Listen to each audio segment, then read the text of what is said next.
Hey, Tere, and welcome to Shadows of Thales. I'm glad you found your way here tonight. This little corner where darkness softens, and stories breathe quietly in the background. Before we drift into tonight's tale, feel free to like the video and subscribe, but only if what you hear truly feels right for you.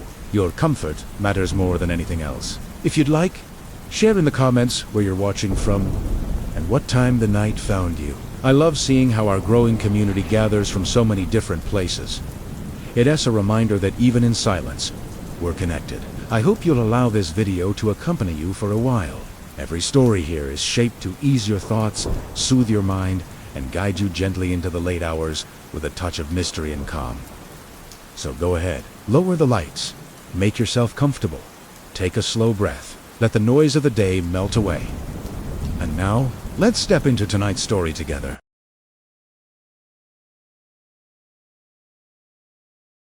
The forest looked ordinary in daylight, too ordinary to be remembered. Tall trees stood quietly, their branches barely moving, as if conserving energy for something that came later. The path was narrow but clear, carved into the earth by years of careless footsteps. Sunlight filtered through the leaves in thin, golden lines, touching the ground only briefly before disappearing again. It felt safe. That was the mistake. I entered the forest in the late afternoon, when the air was still warm and the shadows were long but harmless. I had walked this path before once, maybe twice, enough to recognize the bent oak near the entrance, enough to trust that the trail would lead straight through and out the other side. The forest did not object to my presence, not at first. As the sun lowered, the light began to thin, colors faded slowly, as if someone were gently turning down the saturation of the world. Greens darkened. Browns deepened. The sky above the trees narrowed into pale strips of gray-blue. I kept walking. There was no reason to hurry. The path was familiar. The forest was quiet. Too quiet.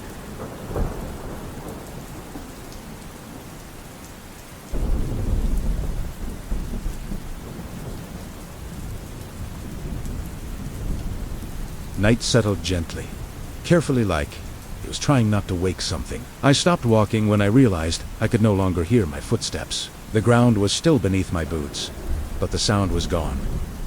No crunch of leaves, no dull thud of soil, just silence. I listened. Nothing answered. No insects. No distant animals. No wind moving through branches. The forest had muted itself. I told myself it was normal. Forests could be quiet at night. Sound behaved differently in the dark. Fear had a way of exaggerating small details.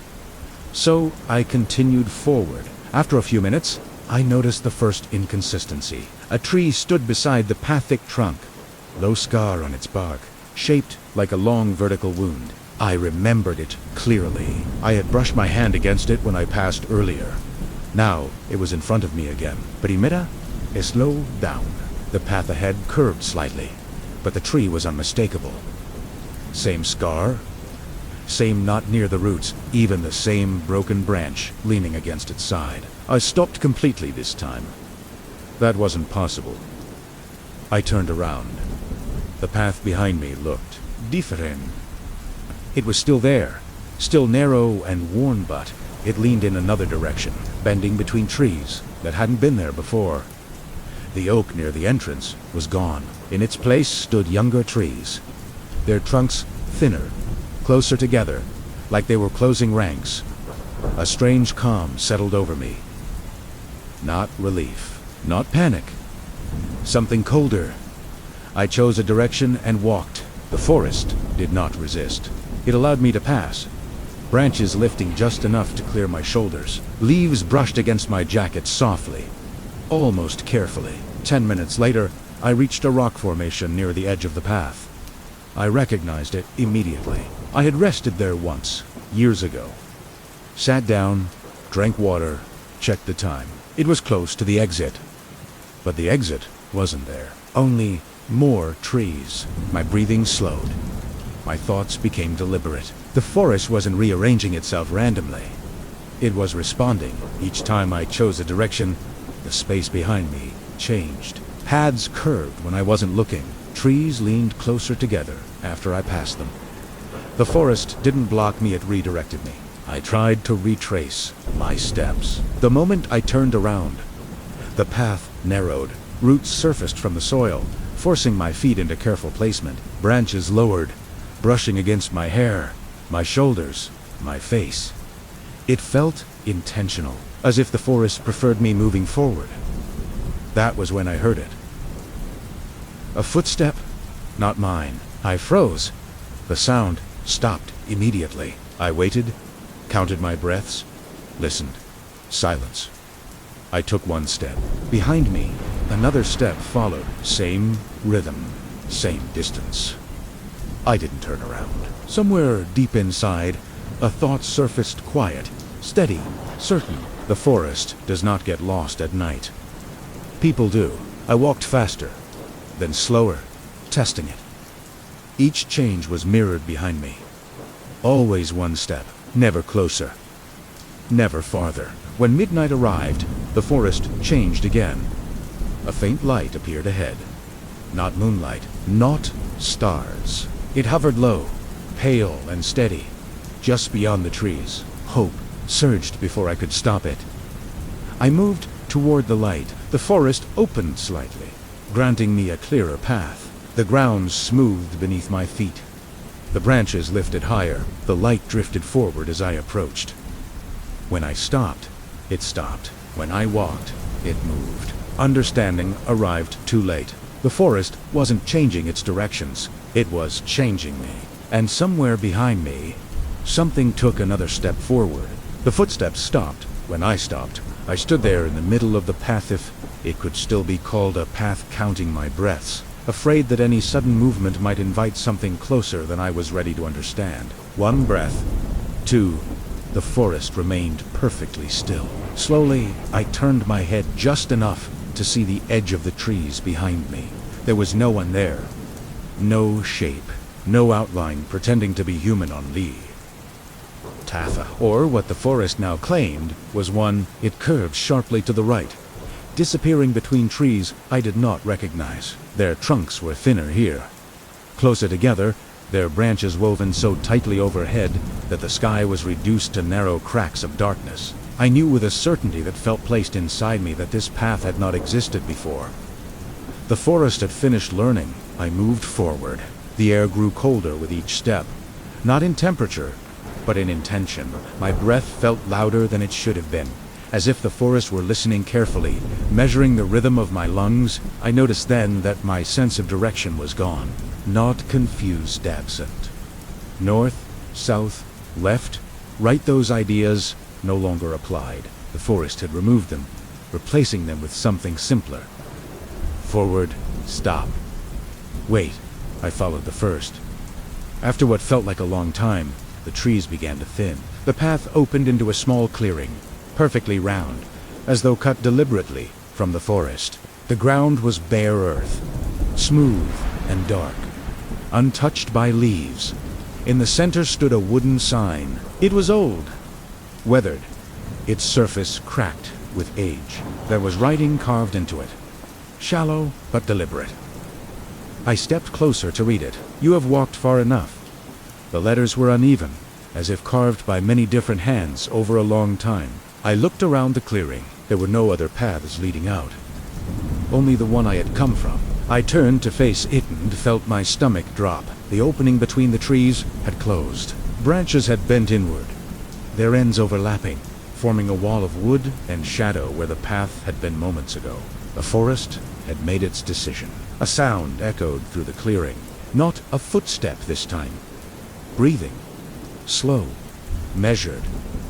It did not come from any single direction. It surrounded me, rising from the trees, the ground, the air itself. I backed toward the sign, my shoulder brushing against the rough wood. The breathing slowed to match mine. I understood then that the forest was not hunting me. It was waiting for me to stop moving. I forced myself to sit. The moment I did, the breathing ceased. The silence returned, heavier than before. Time passed differently there. I could not tell how long I remained in the clearing. My thoughts dulled, stretched thin, as though the forests were gently pulling them apart. I began to forget why I had entered the woods, why I wanted to leave. The trees leaned closer, their bark creaked softly, not from strain, but from a Gould movement. They were not approaching Meave. They were adjusting, aligning themselves with something beneath the ground. He felt it tin, a slow turning sensation, deep in my chest. Not dizziness, reorientation. The forest was changing me, not itself. When I stood again, the clearing was gone. I was back on a path, but this time the path felt familiar in a way that unsettled me deeply. My feet knew where to step before my eyes did. My body moved with confidence I did not remember earning. I followed the path without hesitation. The forest no longer shifted when I wasn't looking. It no longer needed to. The trees parted ahead, revealing the edge of the woods. Pale morning light spilled in, thin and fragile, like it might break if touched. I stepped out. Behind me, the forest stood still. Ordinary, silent. No twisting paths, no leaning trees. Just a forest. People found me hours later, standing at the tree line, staring into the woods with an expression they would later describe as calm. Too calm. I told them I had gotten lost. That part was true. What I did not tell them was this. Sometimes, when I close my eyes, I can still feel the forest turning inside me, patiently adjusting my thoughts, my memories, my sense of direction. And late at night, when the world is quiet and still, I know exactly which way the forest is facing, because part of me is still walking its paths. Thanks for listening.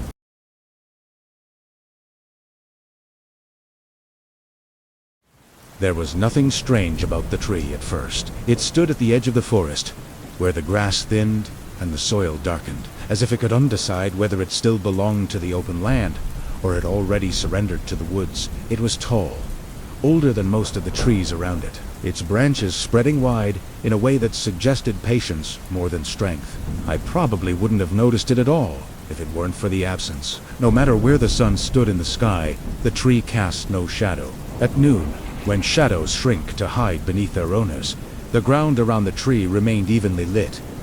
At sunset, when long, dark shapes stretched across the earth, the tree left nothing behind. Not a line, not a blur, not even a suggestion. At first, I thought the light was just playing tricks on me. I walked around it slowly, my eyes fixed on the ground, the grass bent under my boots. Stones darkened beneath my feet. My own shadow followed me obediently, stretching and shrinking just as it should. But the tree did nothing. It felt wrong in a quiet way, like a word missing from a familiar sentence. I reached out and touched its bark. It was warm, not sun-warmed. It was alive warm. I pulled my hand back without even realizing I'd done it. The forest around me was completely calm. The leaves barely moved. Birds continued their distant calls. Nothing seemed to react to my presence or to the tree's impossibility. I told myself it was nothing, just a weird trick of the light. That night, however, I dreamed of it. In the dream, I was standing beneath the tree as the sun fell behind the hills. Shadows stretched everywhere, overlapping and thickening until the world became a map of darkness. Everywhere, that is, except for where the trees stood. Beneath it, the ground glowed faintly, as though it was remembering daylight long after it had gone. And then the light began to sink slowly into the roots. I woke up before I could see what happened next. The following day, I went back. This time, I came prepared. I brought a camera, a compass, even a measuring tape, as if I could force logic into existence simply by documenting it. I took a few photos. The camera captured the tree perfectly. The bark, the branches, the leaves all crystal clear. But when I looked at the pictures, something was wrong. The ground beneath the tree appeared blurred, not out of focus, not distorted. It was just empty, as though the camera had nothing to record there. The compass was acting strangely too. Its needle trembled when I stood near the trunk, never settling on a direction until I stepped away. Only then did it calm down, spinning once before choosing north like nothing had happened. I stayed much longer than I meant to. As the sun began to lower, I waited watching the ground, watching the light. Still no shadow. But then, something else appeared. The shadows of the nearby trees began to bend, not toward the light, as they should have been, but toward the shadowless tree. Long, thin shapes crept across the ground, slowly gathering at its base, overlapping and darkening the soil around the trunk.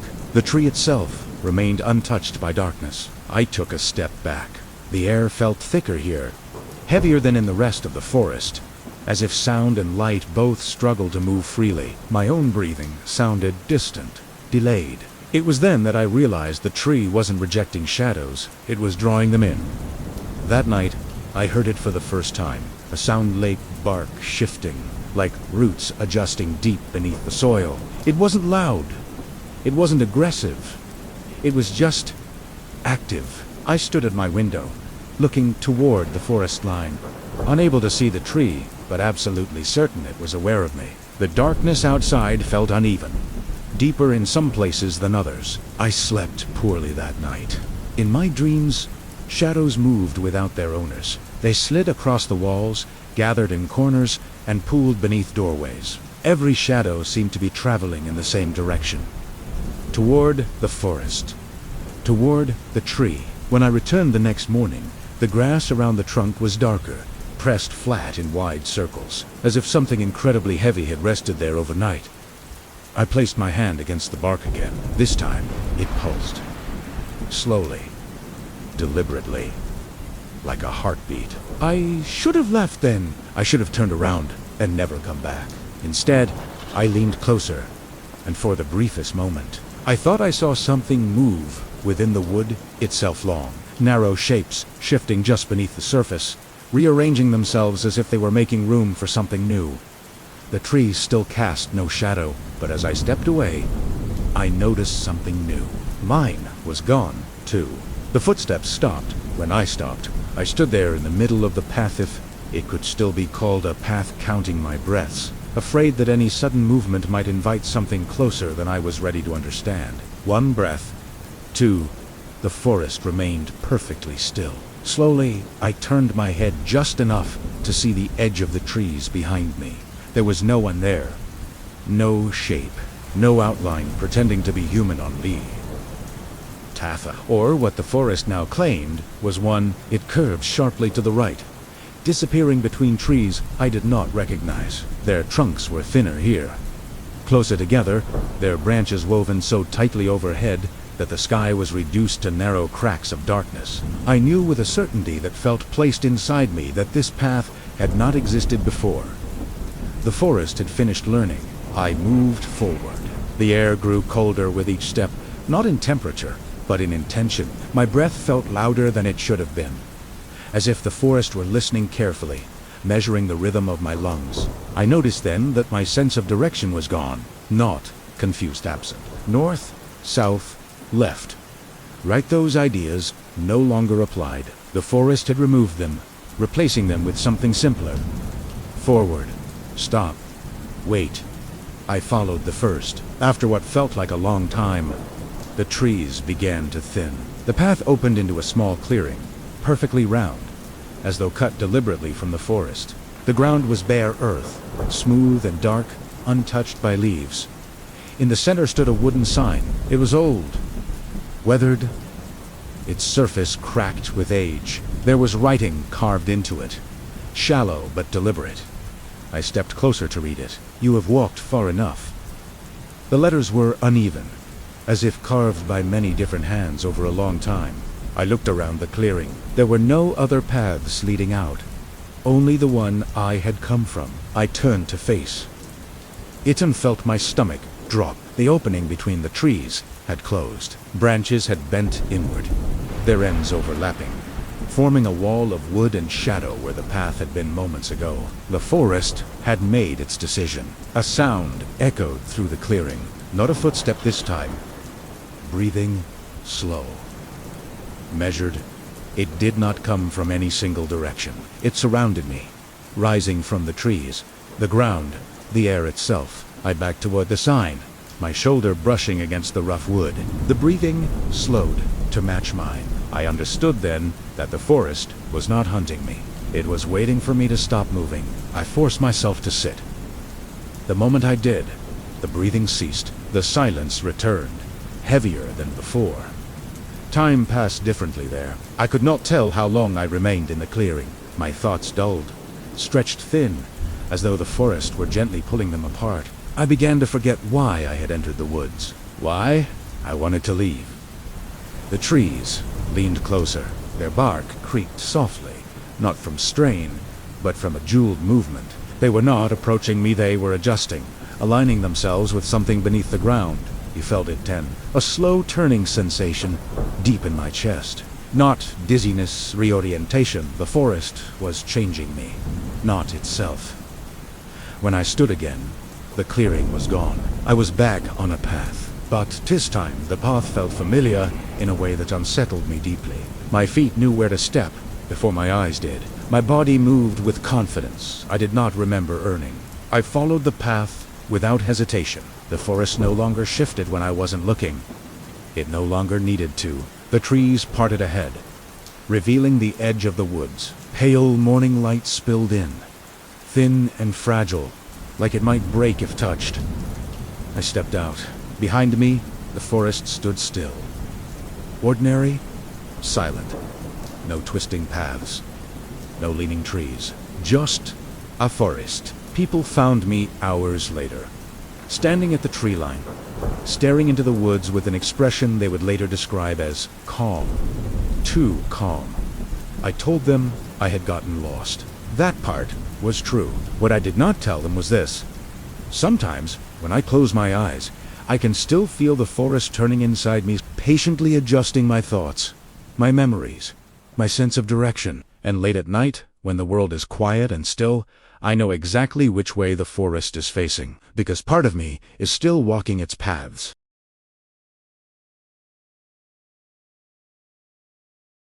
The cave did not appear on any map, not the printed ones folded into glove compartments, and not the digital ones that claim to know every path, every rise and fall of the land. It existed only as a suggestion, a narrow opening in the rock face, half hidden by moss and hanging roots, as if the mountain itself was unsure whether it wanted to remember it. I would have walked right past it if I hadn't heard my name.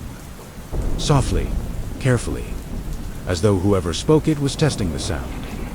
I stopped. The forest behind me was quiet, but not empty. Wind moved through the trees above, distant and uninterested. Birds called far away, unaware of anything unusual.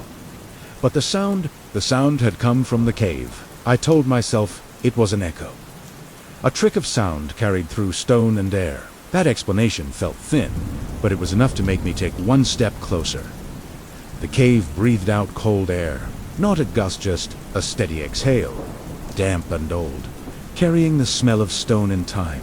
The entrance was narrow, forcing the darkness inward, compressing it until it felt heavy. I stood at the threshold and just waited. Nothing. No sound. No movement. Then, again, my name. This time, it was clearer. It was my voice. Not recorded, not distorted. Just mine. The cave wasn't calling for help. It was repeating, I should have left. I know that now. Instead, I stepped inside. The light from the outside faded almost immediately, swallowed by stone that seemed to bend inward, curving the passage just enough to prevent daylight from following me. I turned on my flashlight, the beam cutting a thin, pale line through the dark. The walls were close. Too close. Rough stone brushed my shoulders as I walked, the surface cool and slightly damp, like skin that had never seen the sun. My footsteps echoed back at me, but wrong. They returned slower than they should have. Delayed. I stopped walking. A second later, the sound of my footsteps finished their echo, as if the cave needed time to decide whether to let them go. I spoke my name out loud, quietly. The sound felt so small in the air. It vanished into the dark ahead. Then it came back, not once, but twice. The first echo was normal flat, fading, expected. The second came after a pause. Clear, careful, spoken. My name. Again. I lowered my flashlight slightly. My heart was beating slower now. Heavier, each pulse sending a dull pressure through my chest. The cave was listening. I continued forward. The passage widened gradually, opening into a chamber where the ceiling rose beyond the reach of my light. The floor dipped gently downward, sloping into a darkness that felt deeper than the rest. Water dripped somewhere far above, and each drop landed with a sound that echoed too many times, bouncing around the chamber long after it should have faded. I called out again. "Hello!" The word returned to me in fragments, broken pieces of sound. It wasn't an echo, it felt more like a rehearsal. Then, my name followed. Perfectly. I realized then that the cave was not mimicking me. It was learning. I moved deeper. The air grew colder, heavier with moisture. My breath fogged in front of me, the sound of it loud in my ears. With every step, the cave seemed to stretch not physically, but acoustically. Sounds lingered longer. They overlapped, stacking on top of one another until it was a confusing mess. At one point, I thought I heard someone walking ahead of me. The steps matched mine, but they came first. I stopped abruptly. The footsteps continued for 2 more steps, then stopped as well. Silence followed, thick and uncomfortable. I whispered my name. The cave whispered it back. Closer now. Not from ahead. From the inne. From bene. I turned quickly, my flashlight sweeping across bare stone walls. Nothing moved. No shape. No shadow pretending to be human. But the sound lingered in the air, as though it had nowhere to go. I felt suddenly certain of something I could not explain. The cave did not repeat names to guide people. It did it to separate them from their owners. Primera ba, sked Hawaii, careful not to rush. The passage behind me looked narrower than before, the walls closer together, as if the cave were gently closing its hand. My flashlight flickered once, then again. When the light steadied, I noticed something carved into the stone near my feet. Letters, Warno, names, dozens of them, etched at different heights, in different styles. Some shallow and hurried, others deep and careful, as if the person carving them wanted to be certain they would last. And then I saw it. I found mine. Fresh, still white, with broken stone. I had not carved it. The cave spoke again. My name. This time, it did not sound like me at all. The sound of my name did not fade. It settled. It hung in the air like moisture, clinging to the stone, sinking into every narrow crack of the cave. I could feel it vibrating faintly in my chest, as though my body recognized the sound even when my mind no longer trusted it. I backed away slowly, my hand shaking. The beam of my flashlight trembled across the walls, catching on rough edges and wet surfaces. Shadows stretched and collapsed with every movement, behaving less like darkness and more like something that needed to stay in motion. "Stop!" I said. The word returned to me immediately. Stop. But my name followed it again, right after. Closer, this time. I turned and moved faster, not quite running, but no longer careful. My boots scraped against loose rock. The cave seemed longer now. The distance between each familiar point subtly extended, as if the space itself were being redrawn while I moved through it. My footsteps echoed, but not in the same rhythm. The second set of footfalls came a half-beat late. I slowed my pace. They did not. 2 steps continued ahead of me, then stopped. I shone the light forward into the empty passage. There was nothing there, but the sound of breathing reached me then, low and steady, moving in time with something that was no longer me. A cold dread seeped into my bones. I realized the cave was not just copying my voice anymore. It was practicing without me.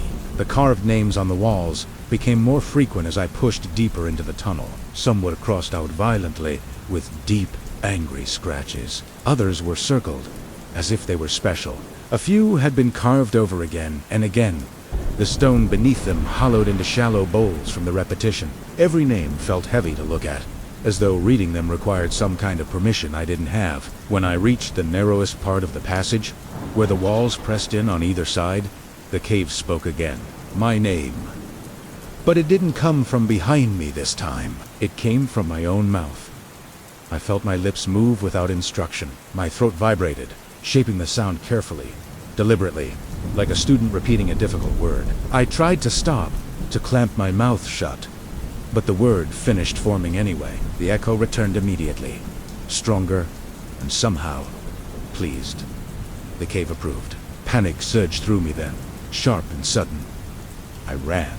The sound of my footsteps exploded through the tunnel, bouncing wildly off the walls. In a chaotic symphony of fear, my breathing became ragged, uneven, loud enough to hurt my own ears. And the cave answered with a chorus, my name repeated again and again, overlapping, stacking, each repetition slightly different. Some versions were too slow, drawn out and mournful. Others were too eager, clipped and sharp. A few sounded almost correct, almost like me. And then my flashlight went out. The darkness closed in instantly, absolute and suffocating. It was a physical presence, a weight against my skin. I slammed my hand against the side of the cave, my fingers scraping against stone, slick with cold moisture. I needed to know the wall was still there. The voices did not stop. In the pitch black, I felt the space shift around me, not physically, but the walls seemed farther apart, the ceiling higher, as if the cave were making room for something large to stand up.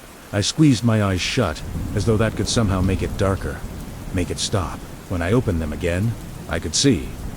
Not with light, with contrast. The darkness ahead of me was shaped like a person. It was a void within a void, a silhouette cut from nothingness. It did not move. It did not breathe. But when it spoke my name, the sound was perfect. Flawless. It was my voice, my inflection, my soul captured in a sound. I understood then what the cave wanted. It did not want my body. It did not want my life. It wanted the sound that made me asterisk. Me asterisk. The thing that answered when someone called, the part that turned its head.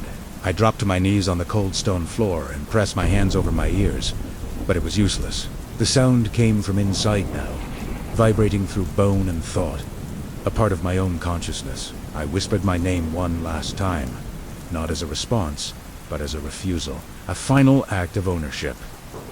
The cave went silent. The all-consuming darkness shifted, seemed to pull back. Then the sound returned distant, this time retreating deeper into the stone, repeating my name more slowly, as if it were learning how to let it go. My flashlight flickered back on. Just like that, the passage behind me was open, unchanged, waiting.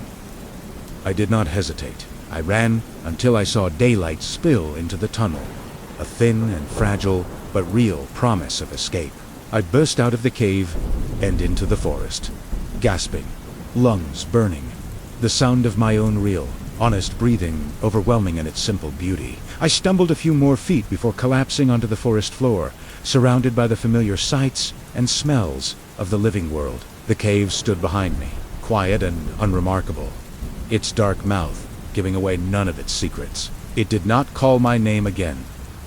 I never returned. But sometimes, late at night, when the world is quiet and sound travels too far, I hear it, my name, spoken softly from somewhere deep and unseen. It doesn't call for me anymore. It practices.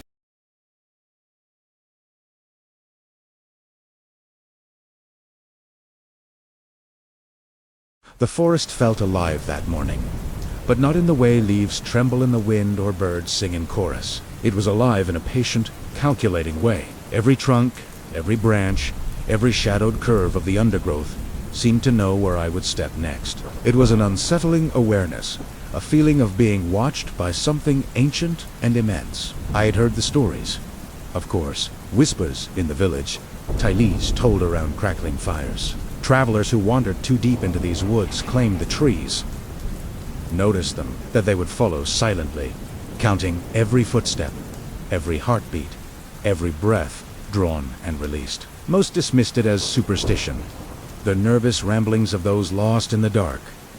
I had 2. Until now, the path was narrow, a winding ribbon of earth cutting through the dense woods. It was lined with ancient trees, their bark thick with moss that clung like a second skin.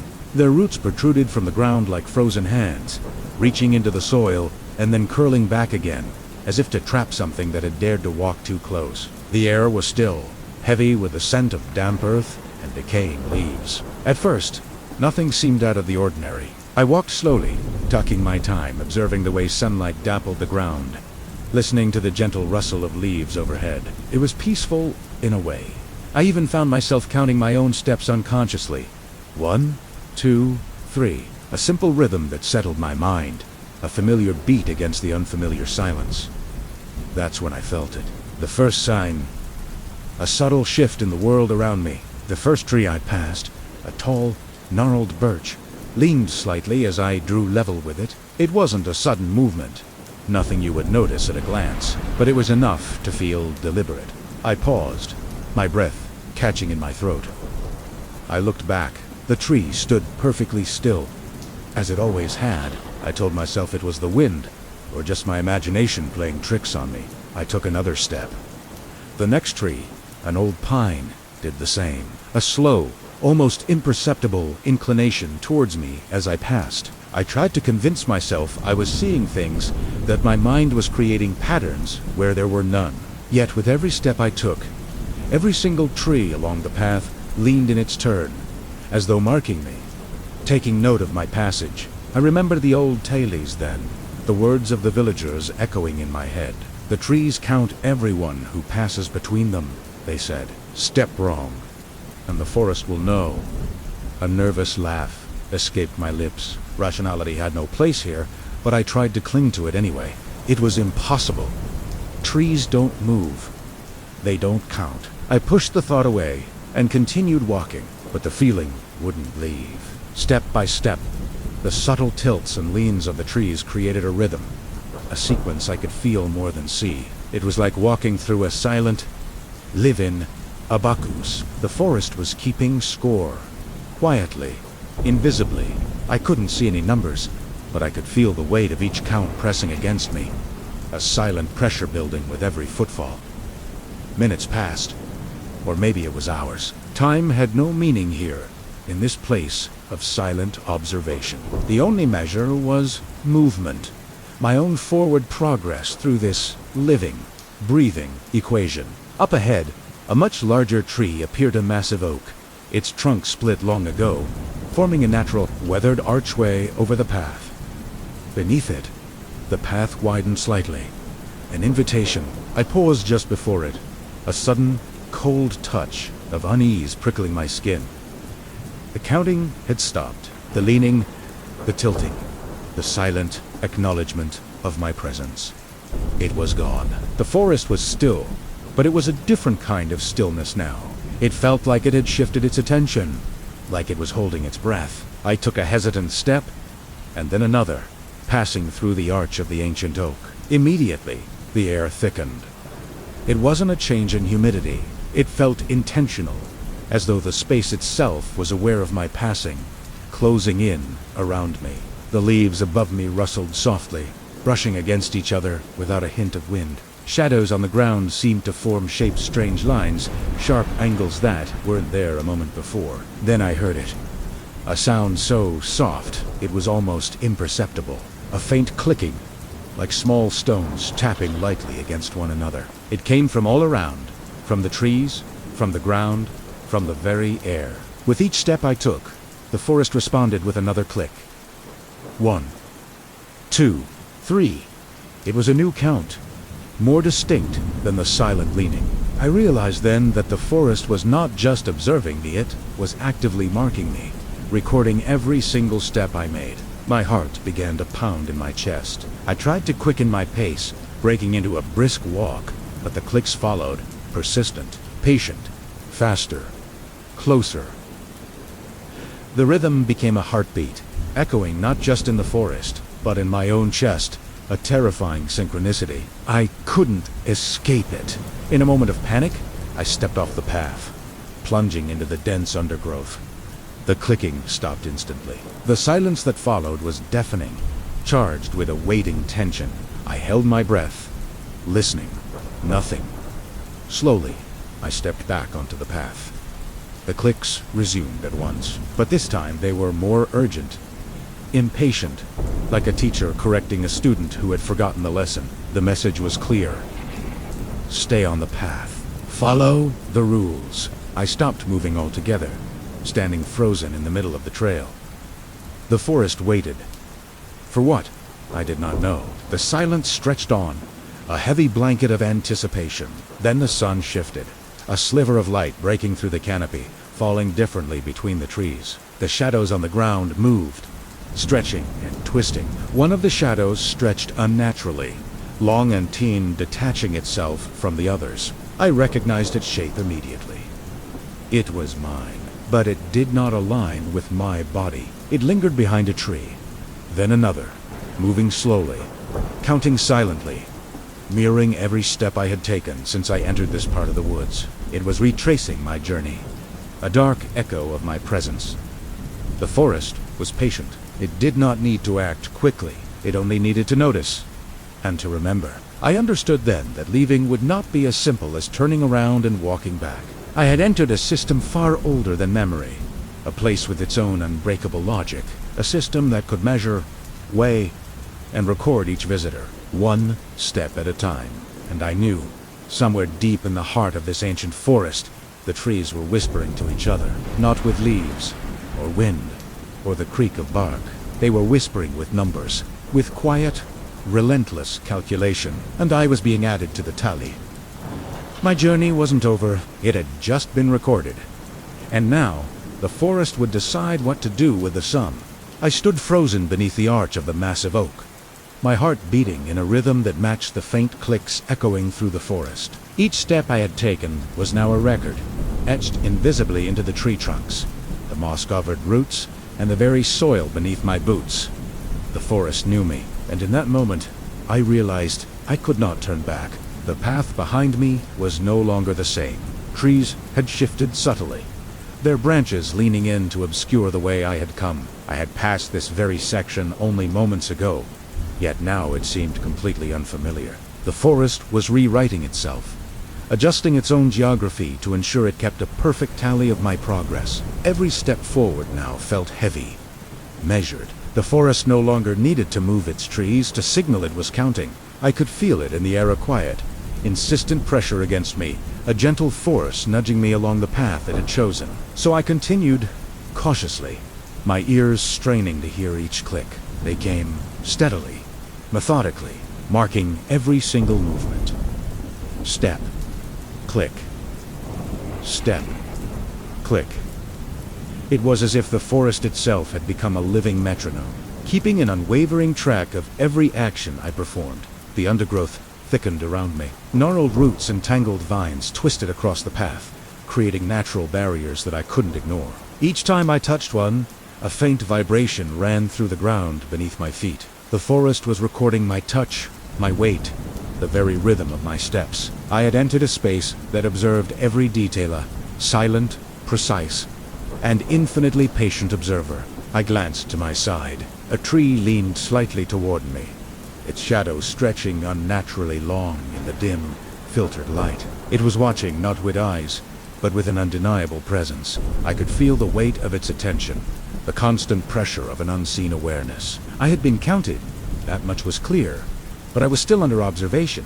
A clearing appeared ahead, faintly illuminated by the sun peeking through the thick canopy. At first glance, it seemed ordinary, just a small break in the woods. But as I looked closer, I noticed strange patterns in the shadows, their angles, the spacing between them, even the direction the fallen leaves were pointing. They seemed aligned like numbers on a ledger, an invisible tally of all who had passed through this place before me. As I stepped into the clearing, the clicks stopped. The silence that followed was immediate and profound, pressing in around me like a physical weight. I could hear my own breathing with startling clarity, each inhale and exhale loud in my ears. The forest had paused.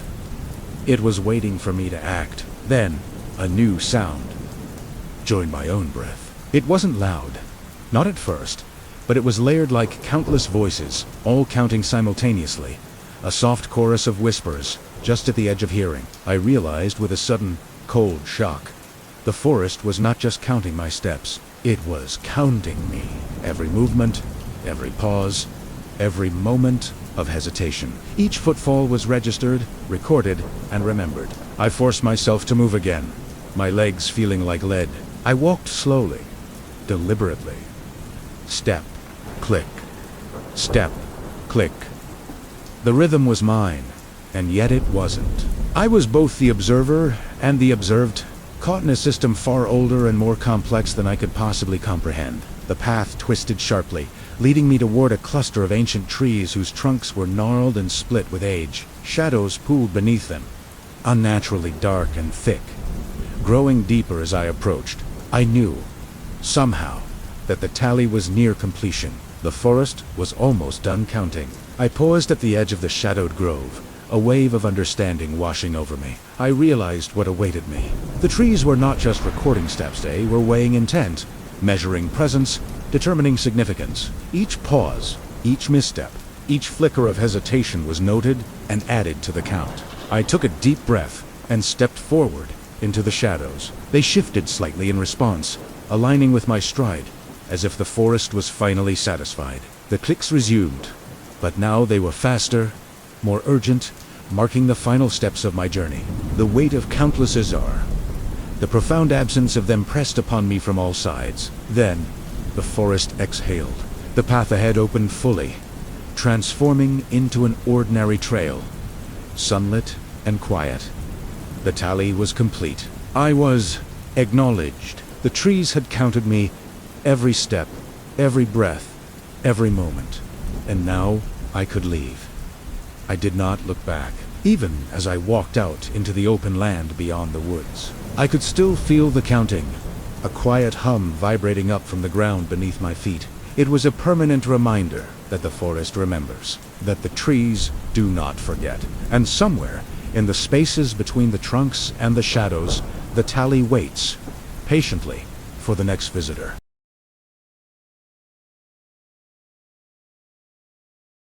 The morning began like any other. A thin layer of mist hovered over the ground, brushing the tops of grass and leaves with delicate fingers. The forest seemed to breathe slowly beneath it, inhaling and exhaling in time with the subtle movement of fog across the soil.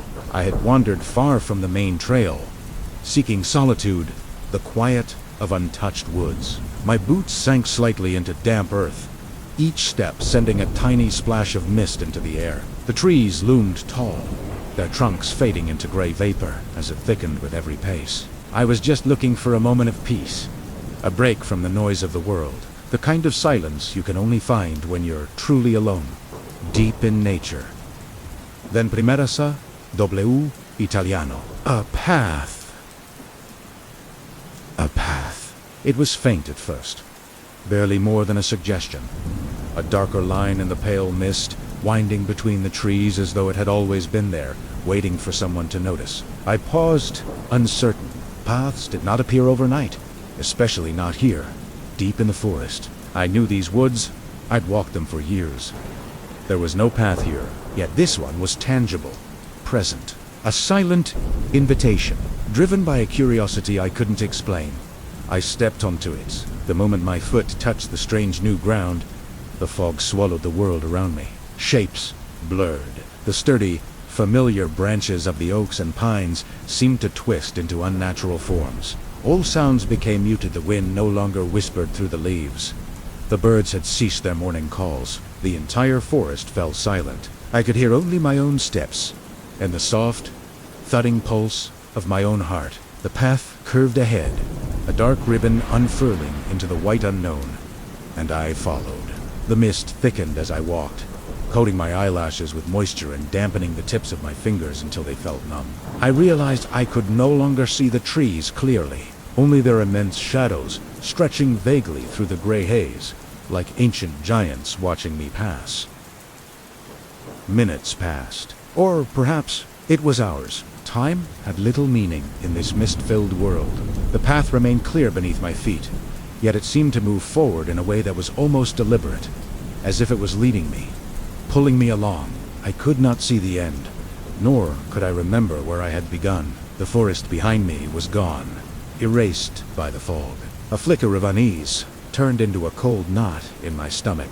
I called out, softly, hesitantly, "Hello!" My voice sounded small, swallowed immediately by the thick, damp air. There was no echo, no response, nothing but the faint rustle of mist shifting against unseen leaves. Just silence, and then I heard it. Footsteps. Not mine. They were not distant, but right there, somewhere in the suffocating gray. They matched my pace exactly, step for step. I froze. The sound ceased. I held my breath, listening. Nothing. I took a tentative step. The sound returned. Step, pause. Step, pause. It was walking with me, behind me, beside me.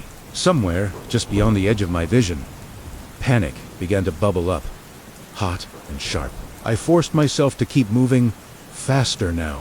The path continued, winding tighter between the trees. Strange shapes emerged in the mist-dark outlines that at first resembled boulders or fallen trunks, but they seemed to move, to shift, when I glanced too closely. The branches of the trees bent in subtle ways, not from wind, but as if to block or guide me. The mist thickened around them like smoke drawn to heat, hurting me along this impossible trail. It was then I realized the path wasn't just appearing, it was alive. It was responding, adjusting. It was shaping itself according to my steps, my choices, the very rhythm of my movement. This wasn't a path I had found. It was a path that had found me. With a surge of desperation, I tried to step off, to leave it, to plunge into the deeper forest and find my own way back. But the mist resisted. It thickened instantly, curling around my legs like phantom hands, tugging me back onto the path. My body moved involuntarily, my feet refusing to leave the winding line that only existed because I had seen it. And then I understood. The path did not want to be found. It wanted to be followed. Every step I took was recorded in the oppressive silence. The fog pressed in closer, heavier now, as if it was counting my paces, observing my fear, and deciding my fate. Somewhere ahead, the path curved once more, vanishing into a dense, impenetrable wall of gray. I hesitated. The entire forest seemed to hold its breath. It felt like a final choice. One final step. The mist parted just enough to allow a glimpse forward. Beyond it, a faint light, like dawn trying to break through clouds too thick to part. But I could not be certain if it was the way out, or if the path had simply decided to give me a glimmer of false hope before the end. With my heart pounding against my ribs, I took that final step. And the mist, and whatever walked within it, followed. The mist thickened as I continued along the path, coiling around my legs, rising to brush against my chest, muffling the world outside the narrow trail. The faint light I had glimpsed ahead earlier was gone, swallowed by the ever-shifting fog. It was then I realized the path was no longer guiding me, it was testing me. Every single step I took required intense focus. The mist responded to my hesitation, curling tightly around my feet, tugging ever so slightly to keep me aligned. When I stumbled over a hidden route, it shifted, adjusting silently, forcing me to continue without allowing me to turn back. I heard it again, the sound of footsteps following mine. Step, pause, step, pause. But this time, they didn't match me perfectly. They were slightly ahead, always just out of reach. The rhythm taunted me, a constant reminder that I was not alone. I whispered to myself, trying to assert some semblance of control. I am alone.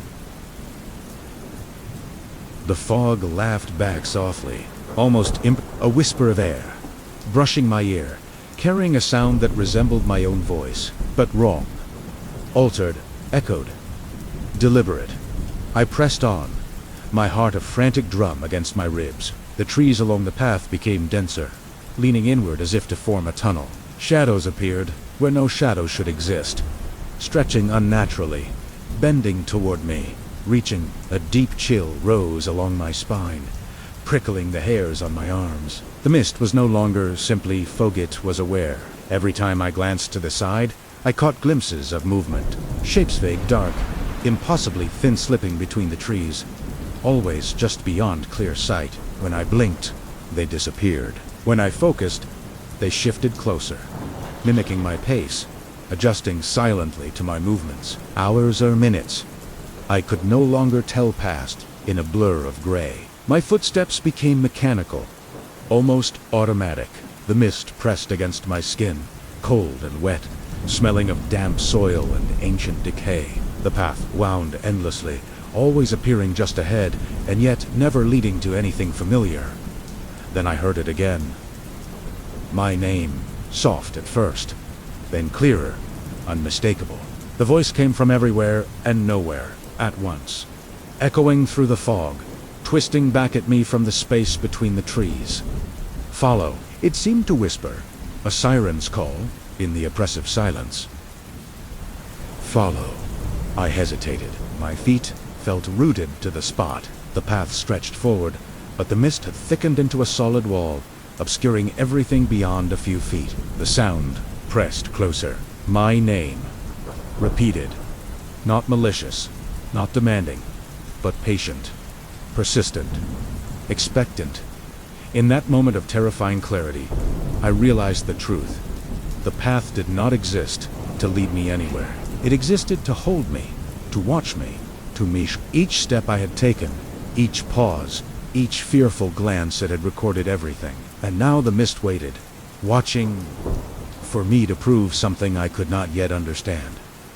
I stepped forward again. I had no other choice. The fog parted just enough to reveal the faint outline of a tree, its branches twisted into unnatural, agonizing shapes, its roots curling around one another like coiled serpents. The path curved around it, and I followed, compelled, unable to stop. The my footsteps echoed behind me, closer now than ever before, and I knew, with a certainty that chilled me to the bone, that the mist was not simply fog. It was alive, aware, conscious, counting every heartbeat, every inhale, every choice I made. The path continued winding into the unknown. My name followed, a haunting echo in the quiet. And somewhere ahead, deeper in the mist, the world held its breath, waiting for me to arrive. The silence that followed was more profound than any noise. The whispering of my name had ceased.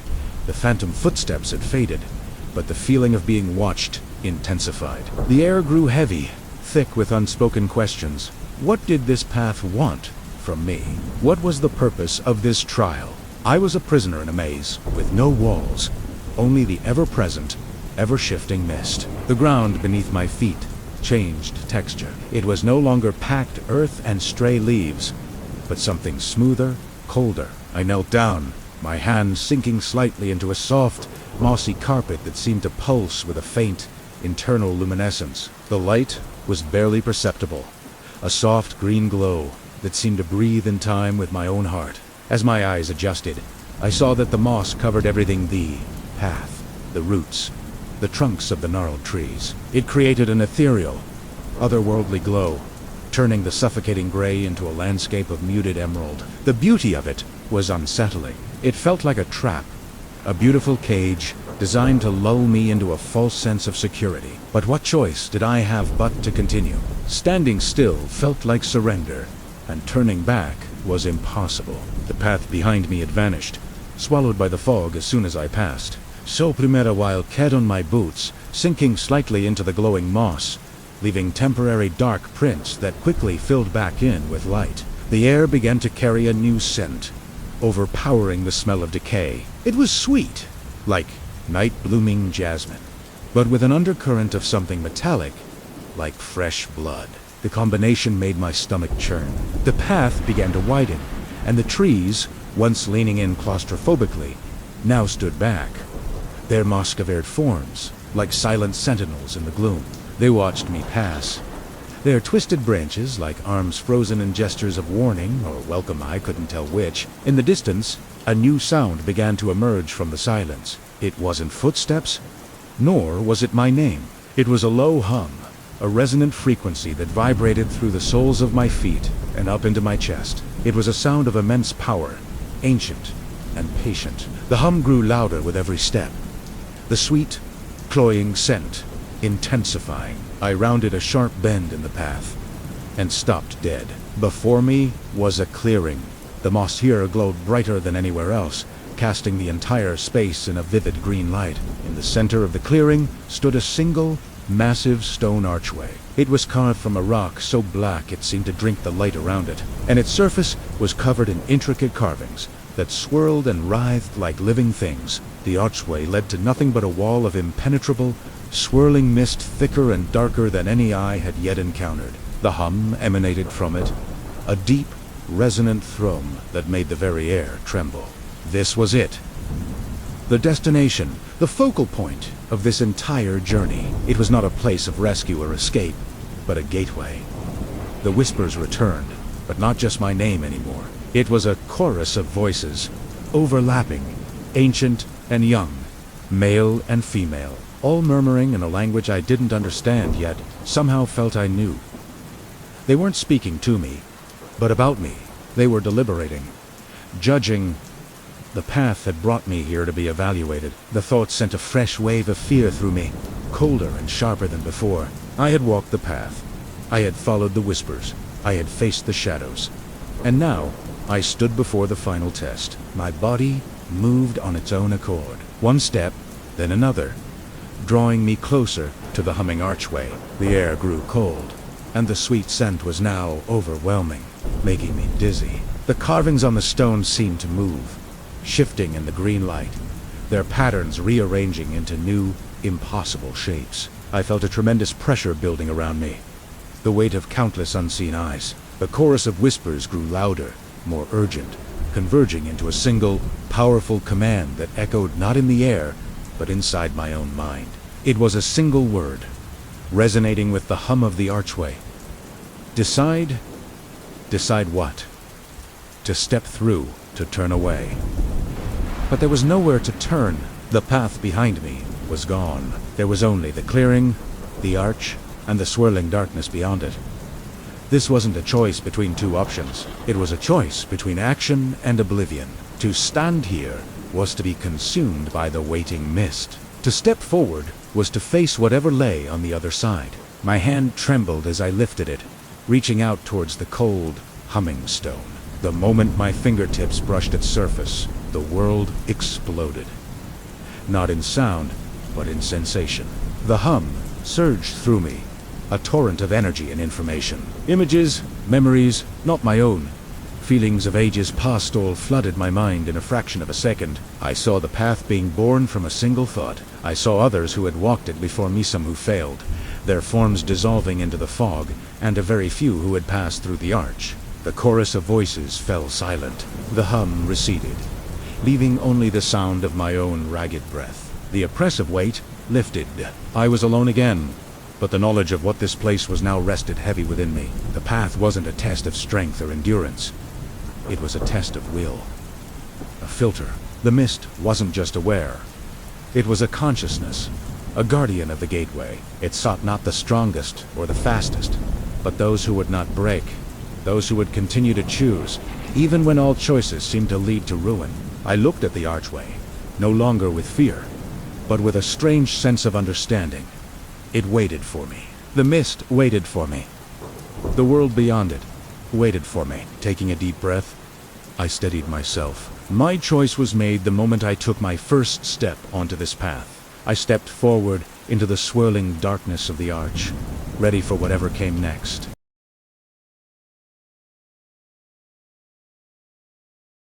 The entrance was unremarkable. A jagged opening in the mountainside, dark but not threatening. Stones crumbled beneath my boots as I approached, and the faint smell of damp earth rose from within. I had explored caves before, many of them deeper and more treacherous than this one appeared to be. Yet, something about this place felt fundamentally different. It was quiet. Not the ordinary quiet of deep caves, where the slow drip of water or the shifting of stones breaks the silence. This was an absence of sound so complete it pressed against my ears, leaving only the faint whisper of my own breath. A silence that felt manufactured, unnatural. I switched on my flashlight. The beam cut a narrow, powerful path through the darkness, bouncing off damp walls slick with a strange, oily moisture. I stepped inside. The air was cooler than the outside world, heavier, carrying the weight of ages. Immediately, I noticed something that defied all logic. No echo. I spoke softly at first, testing the air. "Hello!" My voice felt small, swallowed instantly by the oppressive quiet. Nothing returned, not even the faintest bounce of sound. My words were absorbed entirely by the cave, as though the very stone had never learned to carry noise. I tried again, my voice stronger, more assertive. "Hello!" Still nothing, not a single reverberation. No echo of my voice, no sound of the gravel shifting under my boots, not even the whisper of my own movement. The silence was so absolute, it became thick, tangible, pressing against my chest like a physical weight. A deep sense of unease began to crawl up my spine. This wasn't just a cave, it was a vacuum. I moved deeper. The beam of my flashlight, my only guide. The passage narrowed, forcing me to crouch. My light caught on strange mineral veins, glinting faintly, tracing lines that twisted like arteries through the stone. The walls were damp to the touch, and I felt the air grow heavier with each step, as though the cave itself weighed down the space around me. Then I sensed it, a faint, rhythmic vibration under my feet, like the slow, deliberate pulse of the earth itself. It wasn't sound, not exactly, and it wasn't movement. It was something else, something alive, something aware. A shiver ran through me, cold and sharp. I whispered my name, a desperate attempt to ground myself in reality. But the sound was stolen before it could form. My unease turned to outright fear. It was time to leave. Primera turned back, but the way I had come was gone. The narrow entrance, my only link to the outside world, was obscured by an impenetrable shadow. This wasn't just darkness, it was a density that refused to be pierced by my flashlight. A solid wall of nothingness. The cave had rearranged itself, or perhaps it had revealed that it was never simple at all. Panic began to set in, a frantic fluttering in my chest. I was trapped. There was no other way to go but forward. The ground sloped downwards, steeply now. My light revealed nothing of the depth ahead. The darkness below seemed infinite, a bottomless pit that swallowed light like water. I crept to the edge of a small ledge and shone my beam over the side. Nothing, no bottom, only a blackness so profound it felt like looking into the void between stars. I called out again, a scream this time, raw and desperate. My voice was gone instantly. No echo, no return, no ripple in the suffocating silence. It was as if I hadn't made a sound at all. And then I felt the first pull. It wasn't physical, not strong enough to drag me over the edge, but it was subtle, insistent. A sense of gravity that didn't belong to this world, but to the cave itself. It was a psychic lure, drawing my attention downward, bending my perception, folding the very concept of distance. It wanted me to look. It wanted me to fall. I stepped closer to the edge, mesmerized against my will. The blackness seemed to gaze back, patient, ancient, endless. My flashlight flickered, the beam struggling against the immense dark, revealing nothing more than the cold stone lip of the ledge. I fought the urge to turn back, but the silence was heavier behind me now, more menacing, as if the cave resented my hesitation. I could feel eyes on me, though no eyes could exist in this place, tracking every twitch of my muscles. Every breath I took felt measured, every heartbeat counted by an unseen intelligence. I tried to whisper a warning to myself, a final act of defiance. Don't go further. But no sound came out. My voice wasn't just missing, it had been absorbed, claimed, lost entirely to the void. The darkness stretched beneath me, bottomless, timeless, and it was waiting. And in that waiting, I understood something primal and terrifying. This cave had no echo because it did not reflect. It consumed, and everything that entered left traces that never, ever returned. My foot slipped on the slick stone. Ore, viv, step. The line between accident and intention blurred. The pull intensified, a silent, undeniable command. I teetered on the brink, my body leaning out over the abyss. My flashlight fell from my hand, a tiny star plummeting into an ocean of night, and then it too was extinguished. I was alone in the absolute dark. The silence was no longer around me. It was inside me. It was everything. And as I began my long fall into nothing, I knew I was not just falling through space. I was being unwritten. My name, my memories, my very existence, all consumed by the silent, hungry dark. The cave didn't just take your life. It took the fact that you had ever lived at all. I stepped closer to the edge of the ledge, careful not to let the darkness swallow me completely. My flashlight trembled in my hand, casting thin, shaking beams across walls that seemed impossibly tall. Every stone, every crack, every glint of mineral carried a weight I could feel in my chest. The pull beneath me grew stronger, not physical, but a sensation that pressed against my mind. The cave was aware, not of my body, but of my presence. Every hesitation, every thought, every heartbeat registered somewhere in the black below. I whispered my name again. No echo. Nothing. Not even the faintest bounce of sound. My words vanished instantly, absorbed by the infinite void. I tried stepping back. The ledge shifted under my feet, subtly, almost imperceptibly, as though the cave itself was moving. My balance threatened to betray me, and I froze. The air felt heavier, as if it had weight of its own. Each breath became a deliberate effort. Then I heard a vibration, faint at first, beneath my feet. Not a sound, not a note, but a resonance that hummed deep within my bones. The cave was alive, not breathing, not moving in the usual sense, but sensing, measuring, responding. I took a careful step forward, drawn by some compulsion I could not resist. The blackness beneath me seemed endless, yet it was patient. It did not consume haste. It waited. Another step, and then I realized the absence of echo was not empty. It was full of everything that had entered before me. Footsteps, whispers, screams long forgotten by the world outside. But preserved here, stored in a void that could never release them. My own pulse joined the resonance, vibrating in time with the invisible weight below. I could feel it thrumming against my chest, syncing with my heartbeat. I was no longer just an observer. I was part of it now. I moved forward, slowly, testing each step.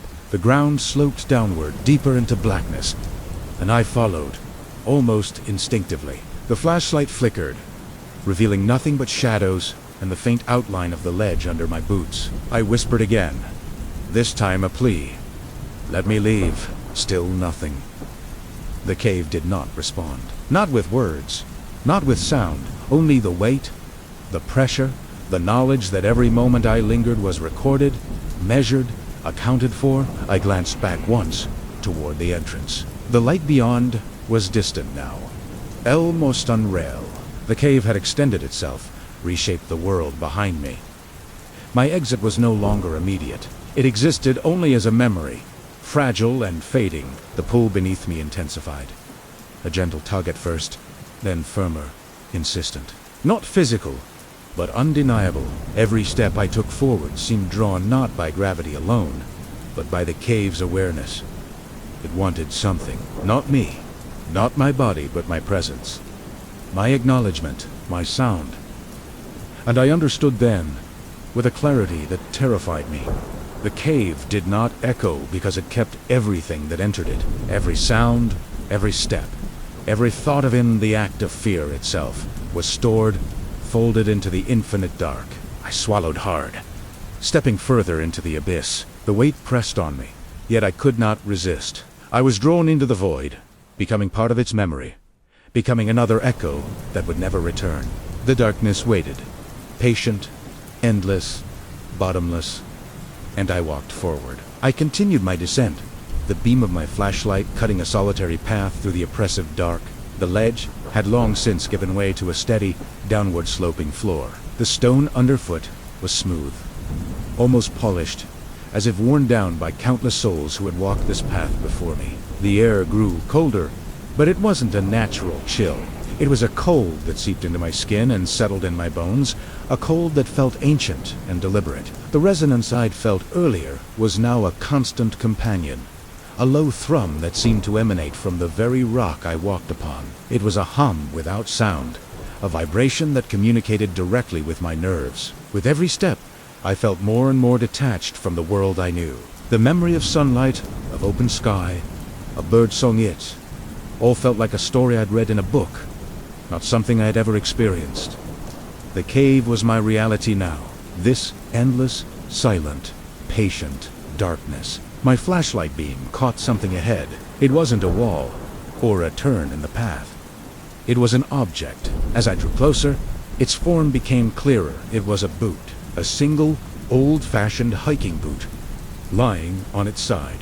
It was caked in dust, the leather cracked and brittle with age, but it was perfectly preserved. No sign of decay, no mold, no evidence of the moisture that should have been present in a place like this. It was as if time itself held no power here. I knelt beside it, my light tracing its worn seams. Who did this belong to? How long had it been here? Decades. Centuries? Centuries? The boot was a silent testament to another's journey into this void, a journey that, I suspected, had never ended. I reached out a hand, my fingers hesitating just above the leather. I wanted to touch it, to feel a connection to whoever had come before me. But a sudden, overwhelming sense of dread stopped me. It was a warning, a clear, sharp message from the humming darkness. Do not disturb what belongs to the cave. I pulled my hand back, as if burned. The boot wasn't just an object. It was a memory, a stored piece of a life, and the cave was its keeper. To touch it would be to interfere with that record. I stood up and continued walking, leaving the solitary boot behind. Soon, I found other things. A tattered map, its paper impossibly dry. A compass, its needle spinning uselessly, caught in the cave's strange pull. A canteen, dented but intact. Each item was a gravestone, a marker of a life consumed by this place. They weren't scattered randomly. They were arranged, almost deliberately, along the path, like exhibits in a museum of the lost. The cave wasn't just storing sounds and thoughts. It was collecting artifacts. It was building a chronicle of its visitors. The realization sent a fresh wave of fear through me. Was this my fate? To be reduced to a dropped flashlight, a forgotten backpack, another piece in the cave's silent collection. The pull grew stronger, more insistent. It was no longer just a tug on my mind. It was becoming a physical force. My steps forward felt less like my own choice and more like a surrender. The slope steepened, and I had to lean back to keep my balance. The darkness ahead seemed to deepen, to become even more absolute. My flashlight, which had been my only comfort, started to flicker again. Not a weak, dying flicker, but a nervous, erratic one, as if the light itself was afraid of what lay ahead. I tapped it against my palm, a useless, reflexive gesture. The beam steadied for a moment, and in that brief instant of clarity, I saw it, a shape, far down the path, at the very edge of my light's reach. It was large, and it was not rock. It was indistinct, a mass of deeper shadow within the already profound blackness. My heart hammered against my ribs, each beat a frantic drum against the cave's deep hum. I wanted to turn, to run, to scramble back up the slope towards the memory of an exit, but my feet wouldn't obey. They were rooted to the spot, held fast by the cave's will. The only direction I could move was forward, so I took a step. And another. My light trembled, the beam dancing wildly, revealing and then hiding the shape in a maddening strobe effect. As I got closer, details began to emerge from the shifting shadows. It was a structure, or more accurately, a pile. A massive, tangled heap of objects. Backpacks, climbing ropes, helmets, cameras, journals, thousands upon thousands of items, all piled together in a great mound that rose up from the cave floor. It was a monument to the lost, a pyramid of forgotten lives, and at its base, I saw them. Bones. Human bones, mingled with the gear. They were white and clean, picked bare, not by scavengers, but by the sterile, timeless nature of the cave itself. This was the final collection point, This was where the echoes ended. The flashlight flickered one last time, and then it died, plunging me into total, absolute blackness. The sudden loss of my only sense of sight was terrifying, but the humming vibration beneath my feet remained stronger than ever. I was blind, but I was not alone. The cave was with me. It was all around me, and in the perfect, silent darkness, I finally understood. The cave didn't want my gear. It didn't want my body. It wanted my story. It wanted my fear, my hope, my final thoughts. It wanted to add my consciousness to its endless library. The pool was irresistible now. I felt my feet begin to move again, walking forward into the sightless void, toward the mound of bone and memory. I was no longer an explorer. I was an offering. My name, my voice, my very presence, about to be filed away forever in the bottomless, echoless dark. And as I walked, I opened my mouth, not to scream, but to speak, to give the cave what it had been waiting for, my final echo. Thank you for watching. If this story has left you feeling unsettled, remember, there are always people who can help. You can find resources for mental health support in the description below. Please subscribe for more tales from the edge of the unknown.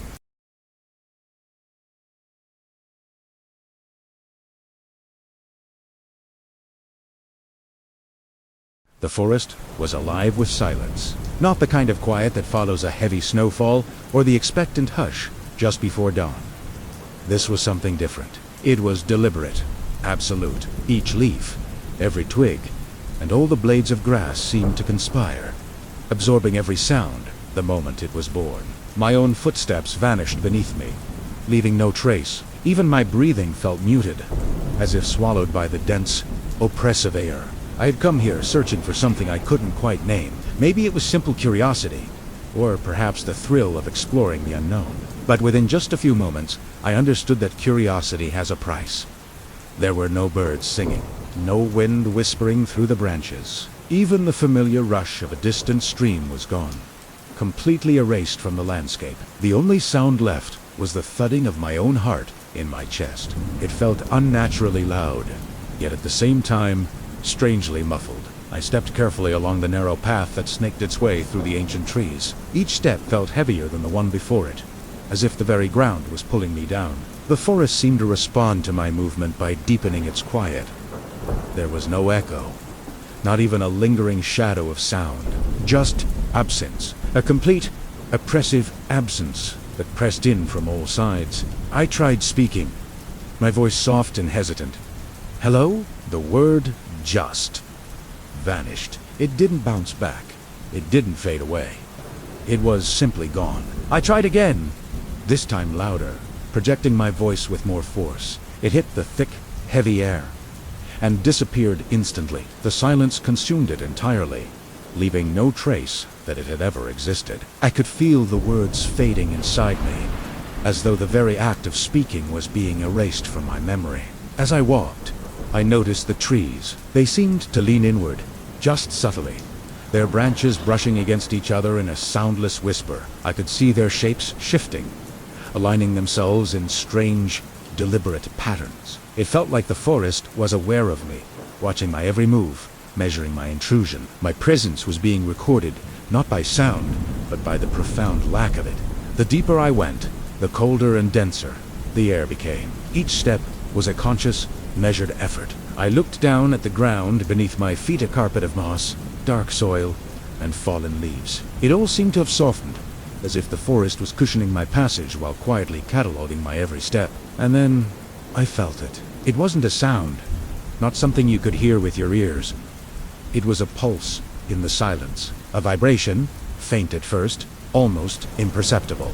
My own heartbeat seemed to mirror it, or maybe it was mirroring mine. With every step, the forest counted me, synchronized with my rhythm, slowly integrating me into its profound quiet. I stopped walking, but the pulse continued.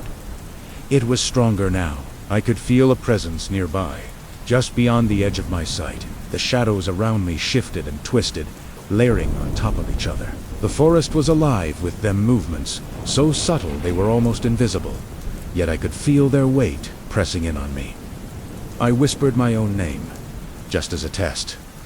It was gone. The air consumed it instantly, leaving only my presence behind. The forest didn't need sound. It didn't need echoes. It only needed me. It was in that moment that I realized the forest had swallowed more than just sound. It had swallowed everything that could mark a person's existence. Words, footsteps, even the slightest hesitation. And I was slowly, inevitably, becoming part of it. The path ahead curved into a grove that was even darker than the woods I had passed through. I felt a strange compulsion to step forward. And, as I did, the pulse intense. Every instinct I had was screaming at me to turn back, to run. But my body wouldn't listen. It was obeying the forest's silent command. Wheatish. Step the silenced. Thickened. It was no longer just an absence of noise. It felt alive, conscious, and aware, and it was waiting patiently for the next sound to devour, or for me to become a permanent part of its eternal quiet. I was no longer an observer. I was a participant in its silent world.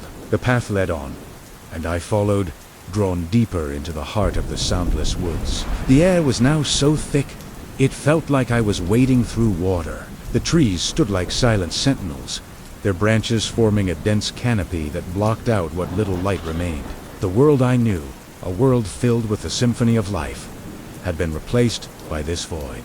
A sense of isolation washed over me, more profound than any I had ever known. I was utterly alone, yet I felt constantly watched. The forest's awareness was a palpable force, a pressure against my skin. I reached out to touch the trunk of a large, gnarled oak. The bark felt strangely smooth, almost slick, as if worn down by millennia of silence. There was no texture, no roughness. It was as if the very concept of friction had been absorbed along with everything else. My mind started to play tricks on me. In the absolute quiet, I began to imagine sounds. The snap of a twig, the rustle of leaves. But they were just ghosts, memories of a world I had left behind. The forest offered no confirmation. It remained steadfast in its silent vigil. I thought about screaming, about letting out a primal yell to shatter the stillness. But I knew it would be futile. The silence was not just an absence of sound. It was a power, an entity that would simply swallow my defiance without a second thought. The pulse was constant now, a low thrum that resonated in my very bones. It was the forest's heartbeat, and my own was falling into sync with it. I felt my sense of self beginning to dissolve, my thoughts becoming slower, my memories hazier. Who was I?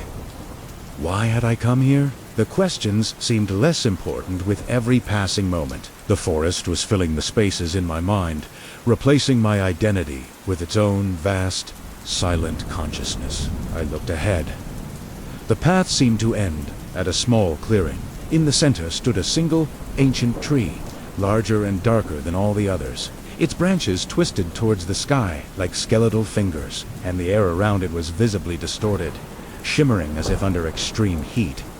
The pulse was strongest here. It emanated from this tree, the heart of the silent forest. I knew, with a certainty that defied logic, that this was my destination. This was what the forest had been leading me to. My feet moved on their own, carrying me into the clearing. As I approached the great tree, the last vestiges of my resistance crumbled away. The desire to go back, to return to the world of sound and life, was gone. There was only a calm, quiet acceptance. I was becoming part of something ancient and powerful. The forest wasn't taking from me. It was offering me a place within its eternal, silent existence. I stood before the tree, the source of the silence. I raised my hand, and the forest waited. It had swallowed my footsteps, my voice, my name. Now, it was ready to swallow me. I took a final, silent breath and stepped forward, ready to join the quiet. The world dissolved into a silent vibration, and I became one with a forest that swallows sound. I moved forward cautiously, each step measured, acutely aware that the forest was not just observing me, it was interacting with me. The pulse beneath the earth persisted, subtle at first, then steadily growing stronger. It resonated through the soles of my feet. I moved forward cautiously, each step measured, acutely aware that the forest was not just observing me, it was interacting with me. The pulse beneath the earth persisted, subtle at first, then steadily growing stronger. It resonated through the soles of my feet, up my legs, and into my chest. A silent, rhythmic thrumming that felt ancient and alive. The path twisted ahead, narrowing between the trees, whose branches leaned inward like silent, watchful sentinels. Every movement I made seemed anticipated, up my legs and into my chest. A silent, rhythmic thrumming that felt ancient and alive. The path twisted ahead, narrowing between the trees, whose branches leaned inward like silent, watchful sentinels. Every movement I made seemed anticipated, mirrored by a stillness so absolute that I could feel it pressing on my skin, a tangible weight in the air. My own breath, though I tried to keep it steady, felt immersive, deafeningly loud to the forest, even though it produced no echo, no sound at all. I decided to try speaking again, mirrored by a stillness so absolute that I could feel it pressing on my skin, a tangible weight in the air. My own breath, though I tried to keep it steady, felt immersive, deafeningly loud to the forest, even though it produced no echo, no sound at all.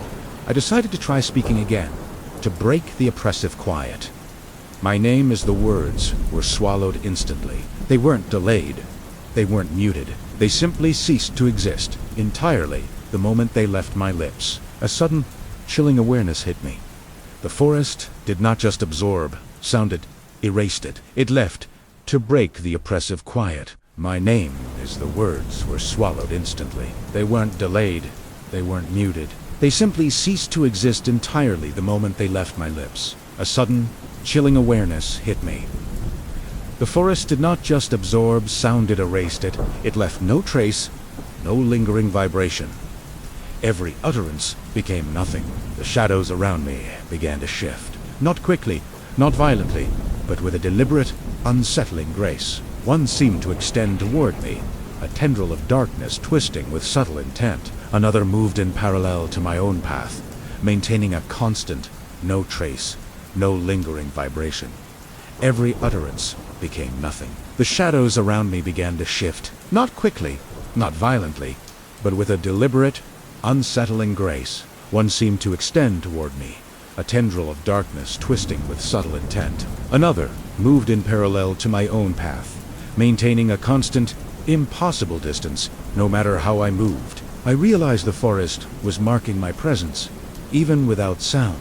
It was counting, noting, measuring every single thing I did. I froze. The silence thickened, becoming almost physical, pressing against my eardrums, my chest, even my thoughts. It felt like being impossible distance, no matter how I moved. I realized the forest was marking my presence, even without sound. It was counting, noting, measuring every single thing I did. I froze. The silence thickened, becoming almost physical, pressing against my eardrums, my chest, even my thoughts. It felt like being submerged in deep water. My own heartbeat had become the only audible rhythm in this void end. I had the terrifying feeling that it, too, was at risk of being swallowed. A low vibration hummed beneath my feet, growing stronger. Step by step, it pulsed in perfect sync with my heart. I understood then, with submerged in deep water, my own heartbeat had become the only audible rhythm in this void end. I had the terrifying feeling that it, too, was at risk of being swallowed. A low vibration hummed beneath my feet, growing stronger. Step by step, it pulsed in perfect sync with my heart. I understood then, with a dread that settled deep in my bones, that the forest was not just swallowing sounds, it was replacing them. My own presence, my own life force, was becoming the instrument of its quiet. Every emotion, every intention, every moment of hesitation was amplified into the void, measured and stored by this silent, thinking a dread that settled deep in my bones.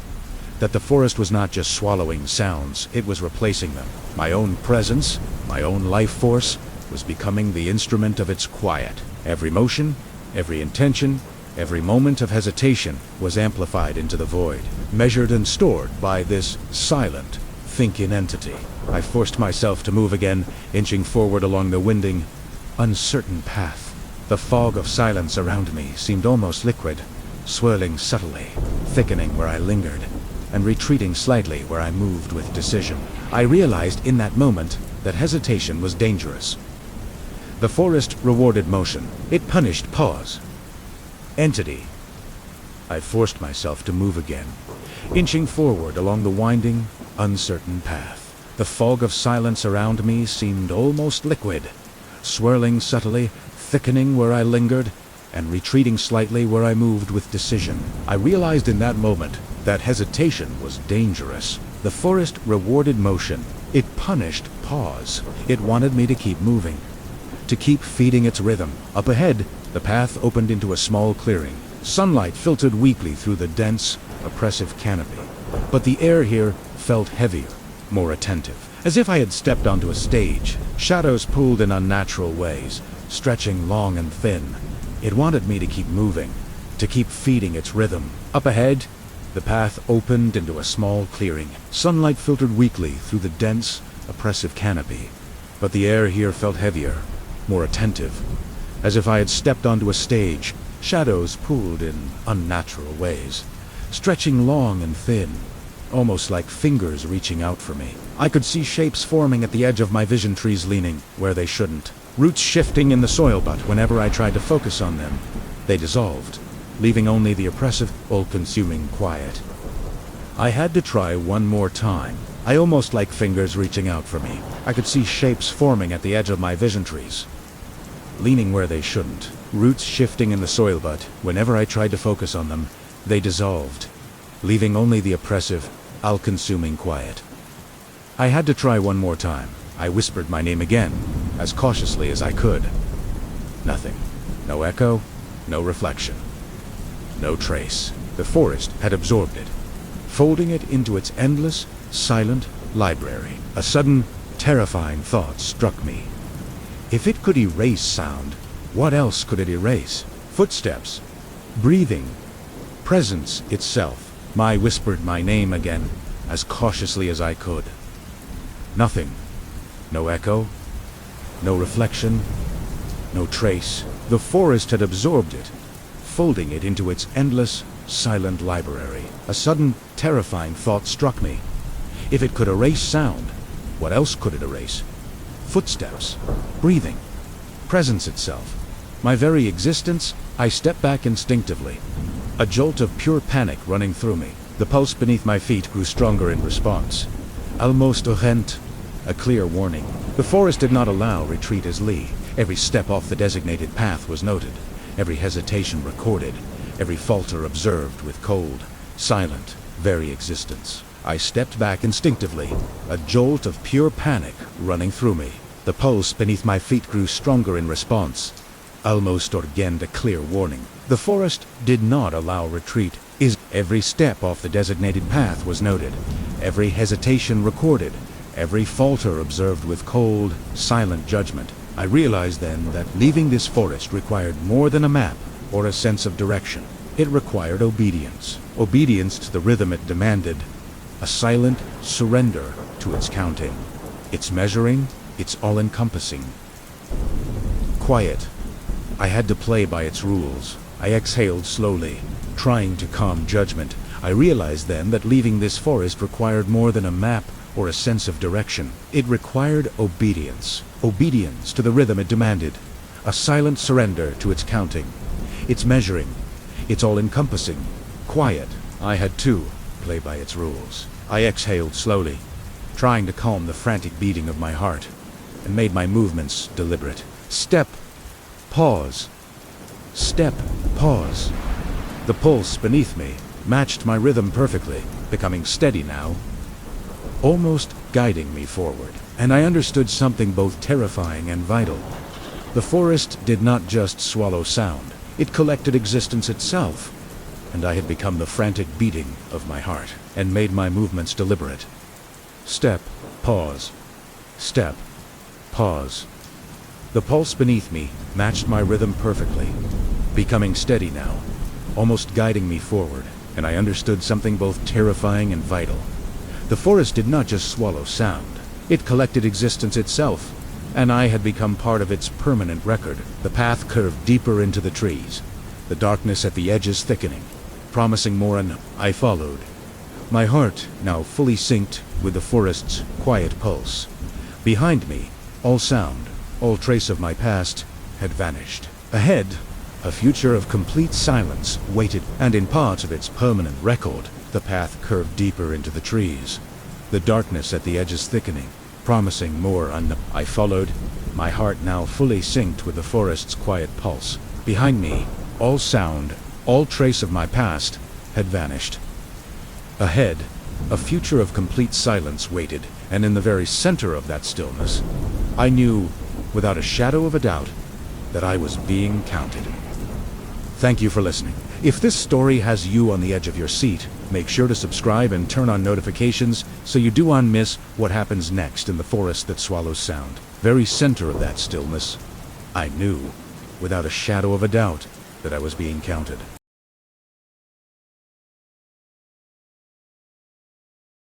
The forest was silent, buried under a heavy blanket of winter snow. Every branch, every twig, bowed low under the weight, dripping frost that glittered like frozen tears in the moonlight. The moon itself was pale, almost colorless, casting long, eerie shadows across the clearing and painting the snow in shades of silver and gray. I'd been walking for what felt like an eternity, my boots made soft, crunching sounds in the fresh powder. The only noise in this frozen world. I was searching for shelter, for a landmark, for anything familiar in this endless white expanse. The cold was a physical thing, biting through my layers, and I could see my own breath curling into the night air like a ghost. Each step felt heavier than the last, my energy draining away into the frigid ground. And then I saw it. Standing alone in a small clearing was a tree. But not just any tree. It was massive, ancient, and broad, with a trunk so wide it seemed to defy nature. Snow was piled high around its base, but the bark itself, it seemed to radiate a gentle warmth. It wasn't faint, not a trick of my tired mind, but a real, tangible heat. A soft glow that invited me closer, promising a comfort I hadn't felt in hours, a relief I desperately craved. I approached cautiously, my heart pounding a nervous rhythm against my ribs. Was this natural? Or something else entirely? My gloved hand reached out, and as my fingertips brushed against the rough bark, the warmth pressed back. It was steady, not flickering or wavering. It felt alive. I pulled off my glove and pressed my bare palm against the trunk. The sensation was immediate and profound. The warmth seeped into my skin, then deeper, into my bones, spreading through my chest like a slow, rising tide. The gnawing cold of the forest began to recede, replaced by a comfort so absolute, it made me want to lean my whole body against it and stay there forever. I pressed my cheek against the bark, closing my eyes. But this tree was not ordinary. As I stood there, basking in its strange heat, I felt a subtle movement, not a sway in the wind, but something more internal. The tree seemed aware of my presence. The heat it radiated, adjusted subtly, almost rhythmically, syncing with my own breathing. I felt a slight shift beneath my feet, as though the frozen ground itself was responding to my proximity. I quickly stepped back, startled. The warmth receded instantly, the cold air rushing back in to fill the void. I hesitated for a moment, then leaned in again. The heat returned, embracing me just as before. My heart raced, a mix of fear and fascination. It was testing me. The tree was measuring my attention, gauging my intent, recording how I interacted with it. I found my voice, a mere whisper in the vast silence. "Are you alive?" The tree responded. Not with sound, but with warmth. A distinct pulse, slow and deliberate, traveled along the bark in waves, like a heartbeat. And I realized, with a jolt, that it matched the rhythm of my own heart. I pressed my hand more firmly against the trunk. The warmth intensified, spreading up my arm, into my chest, sinking with me, in a way that was both incredible and terrifying. The forest around me felt colder than ever. A bitter wind whispered through the distant pines, and I could hear the faint sound of snow shifting under some invisible weight. But here, in the small circle of warmth by the trunk, time itself seemed suspended. It felt like only the tree and I existed in the entire world. My eyes traced the surface of the bark. It was covered in faint markings, carvings, old and worn by time. I saw initials, strange symbols, intricate patterns I couldn't possibly decipher. Some looked centuries old, weathered and faded. Others seemed almost freshly made, as if someone had been here only recently. A chilling thought surfaced. This tree remembered. It had witnessed every traveler who passed through, every secret whispered in its shade, every long winter night, long before I was ever born. The warmth was deeply comforting, but it carried a subtle, unspoken warning. If I stayed too close, for too long, I might never be able to leave. I could feel the forest's presence pressing in from all sides, cold and vast and indifferent, a stark reminder that this tree was not entirely a refuge. It was selective, it was patient, and it was deeply, unnervingly aware. I rested my back against the trunk, letting my tired body relax. I closed my eyes, allowing the warmth to seep into me like a gentle lullaby.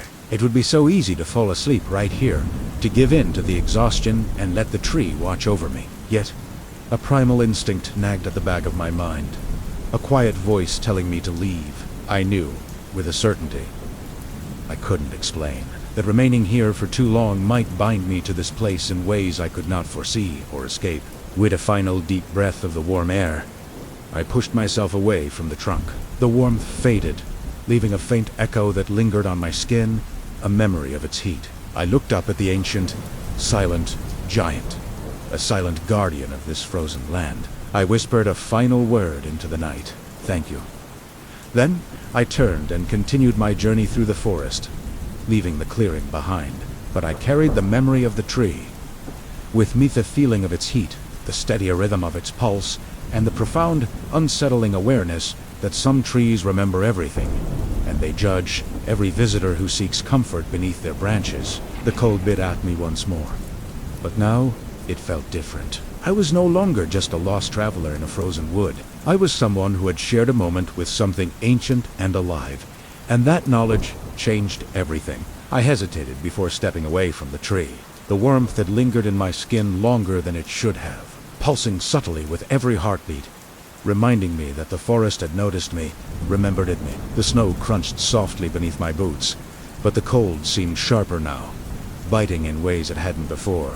I turned back, briefly. The tree's bark glowed faintly in the moonlight, almost not with light, but with presence, as if it were aware that I had acknowledged it. The markings in the bark seemed to shift slightly, new grooves and indentations forming where none had been before. It had remembered my touch, my presence, my hesitation. The forest around me was not silent. The wind had picked up, rustling through distant pines. Shadows stretched unnaturally, bending toward me in ways I could not explain. I realized the tree was not alone. The forest, cold and silent, was watching, gauging whether I had been faithful to the rhythm of its warmth or if I would stray too far. I moved forward, step by cautious step, but the memory of the heat clung to me. Every gust of wind felt like it carried the echo of the tree's pulse. My own heartbeat seemed to mirror its rhythm, slowing and quickening in tandem with the faint warmth still coursing through my chest. The path ahead twisted through denser woods, snow covering roots and rocks, forcing me to look carefully at each step. The deeper I went, the more I sensed the forest's awareness pressing against me, testing my resolve, measuring my every move. 10E felt it. The warmth had not fully left. It lingered faintly, low in my bike, as if the tree had extended its memory into me, leaving a subtle mark. I realized with unease that I was carrying part of it now. A low rustle echoed through the nearby pines. Not the wind. Something alive. Shadows moved between the trees, bending the snow in impossible patterns. My pulse quickened. The warmth that had once reassured me now felt like a tether, binding me subtly to the forest, forcing awareness upon me. I whispered to myself, trying to break the rhythm. I am leaving. Am free. The warmth responded not with heat this time, but with a subtle pressure, almost like a heartbeat pressed into the back of my neck. I knew it was a reminder. The forest end. The trail remembered me. Step by step, I walked through the snow, keeping my movements deliberate. I forced my eyes ahead, resisting the urge to glance back at the tree. The pulse faded slowly, but the knowledge of its presence lingered. It had judged me, and it had remembered. As I exited the densest part of the forest, The cold air hit me fully, biting and real. The tree's warmth was gone from my skin, but not from my memory. Every sense carried a subtle echo of it, the rhythm, the heat, the patient awareness of something ancient, watching and counting. I stepped into open snowfields beyond the forest, carrying with me the certainty that some trees were alive in ways that went beyond touch or heat. They remembered. They judged, and sometimes they left a piece of themselves behind, hidden in the pulse of warmth for those who dared to notice.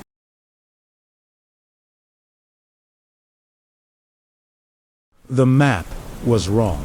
I had traced every path, every ridge, every river marked in ink on the old parchment. Yet nothing indicated the cave I had stumbled upon. It was tucked between two jagged cliffs, its entrance nearly hidden by a thick curtain of overhanging roots and tangled vines. It just had this feeling, this air of a secret that had been waiting centuries to be discovered. The opening was narrow, forcing me to duck low as I squeezed inside.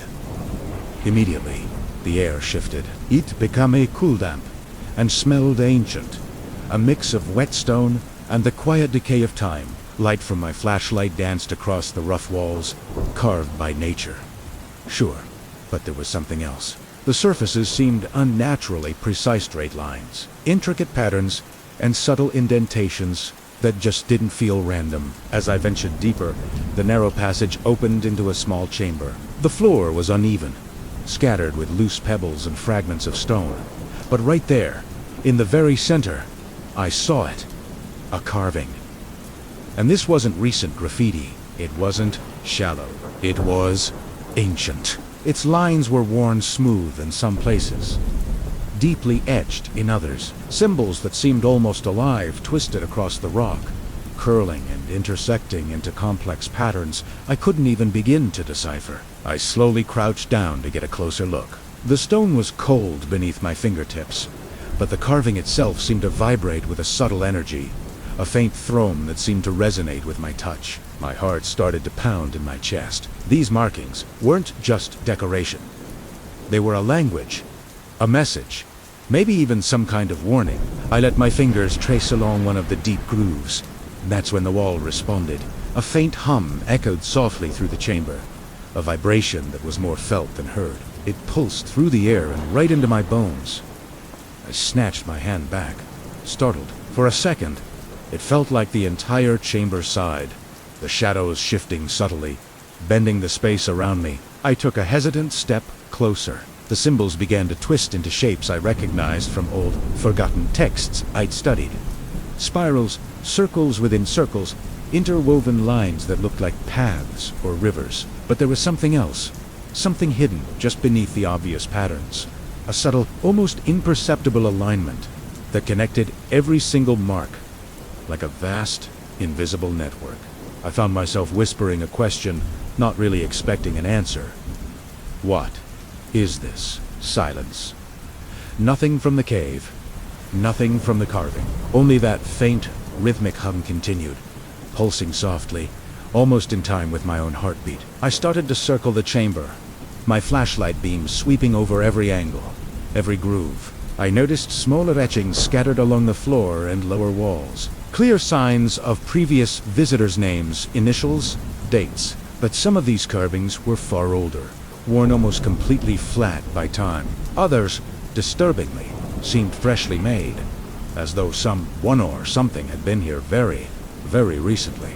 The air in the chamber grew heavier, the humming stronger. I felt this subtle pressure building in my chest. It wasn't exactly fear, but a deep sense of anticipation. It was undeniable. The cave was aware. It had been waiting. But for who? For me? For someone else?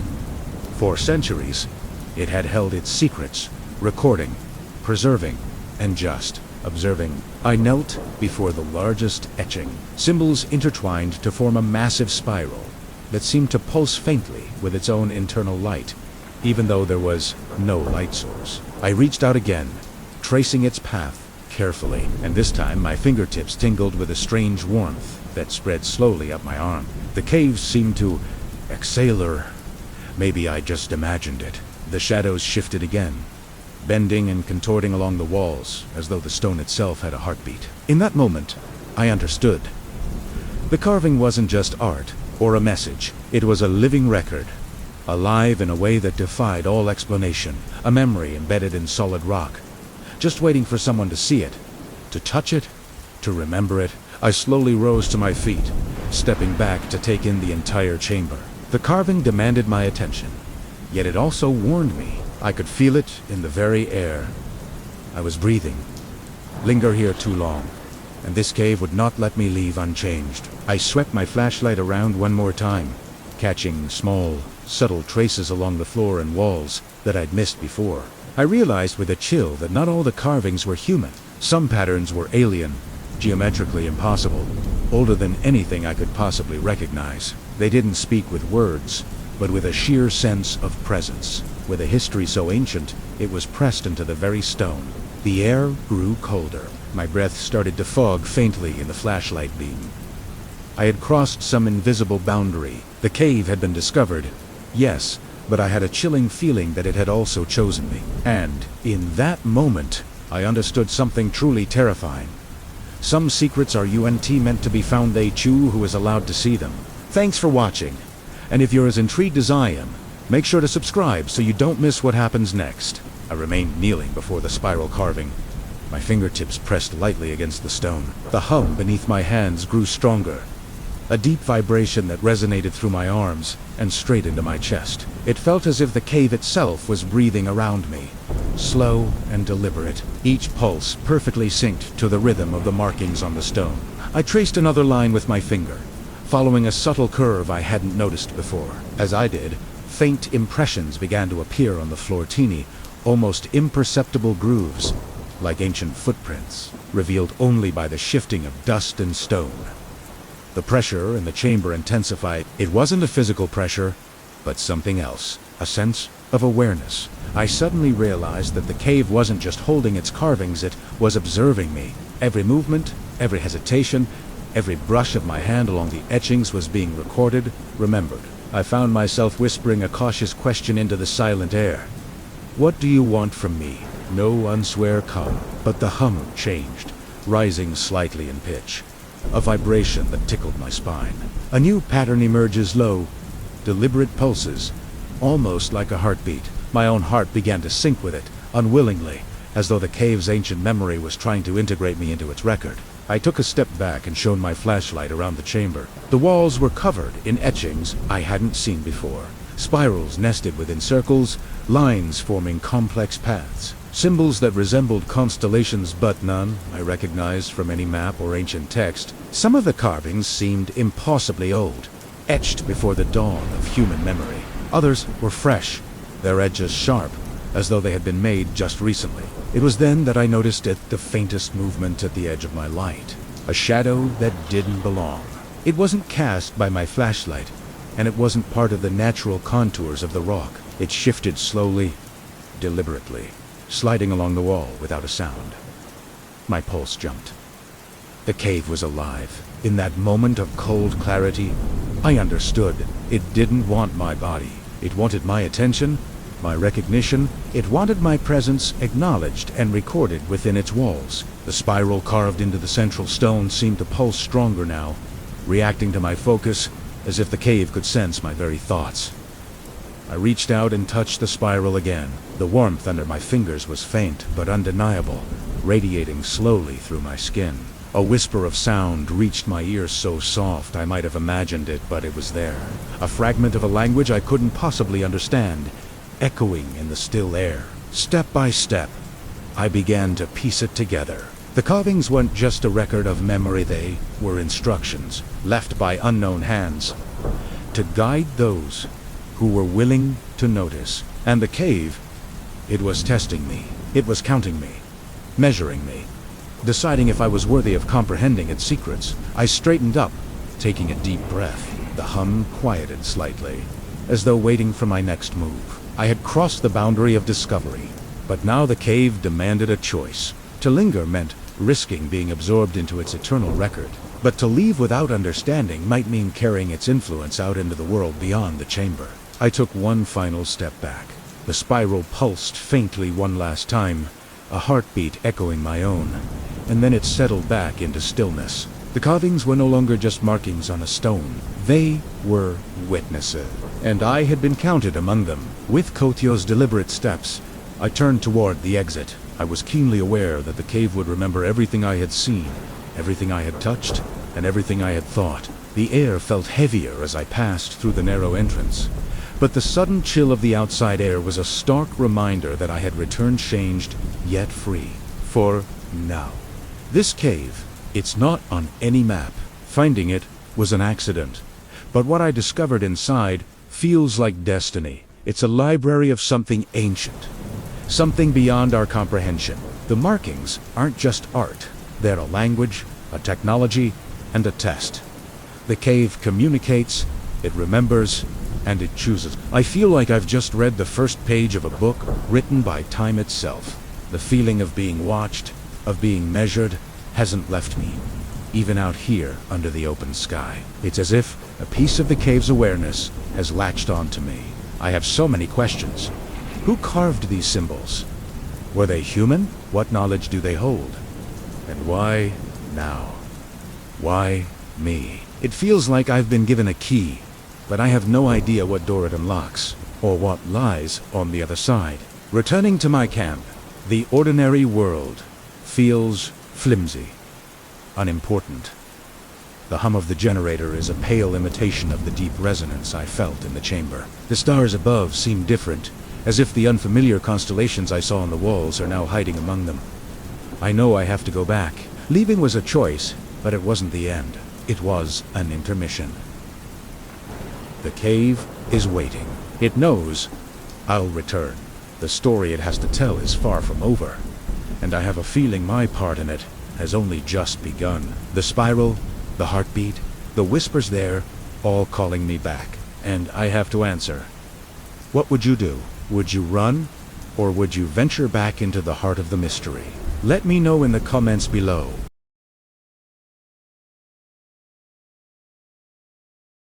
The forest was still when I entered. Not just quiet, but suspended in a perfect, almost unnatural stillness. No wind stirred the branches. No birds called from above. Even the snow beneath my boots, if I had been in winter, would have held its position without a sound. The air felt charged, waiting. I had wandered in at twilight, drawn by curiosity and the strange stories locals whispered, that this forest mirrored the rhythms of those who entered, sleeping and waking in tandem with every visitor. I had laughed at the idea, until I stepped inside. The path wound beneath ancient trees whose trunks were thick and gnarled. Shadows pooled unnaturally in the spaces between them, as though the light itself had been measured and arranged. I noticed my own movements felt heavier here, slower, as if the forest nudged me toward a rhythm it desired. I spoke softly to test it. "Hello!" A faint rustle answered, not from leaves, not from wind, but from the forest itself. The movement mirrored my tone, delayed by a fraction of a second, like a heartbeat echoing through the space. I stepped forward. The forest moved with me. The shadows deepened, stretching along the path, bending in ways that seemed deliberate. Each tree seemed to sway gently when I approached, and then still when I paused. It was subtle, almost imperceptible, but I felt it in the rhythm of my breathing, in the pulse of my feet against the earth. I tried to break the rhythm, stepping off the path.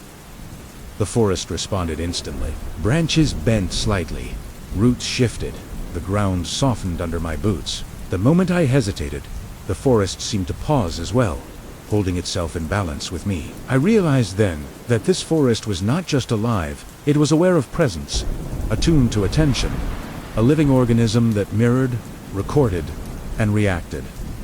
My steps dictated its subtle motions. My breath dictated its stillness. My pause dictated its patience. I whispered my name softly, uncertain why. The forest answered not, with sound, but with movement.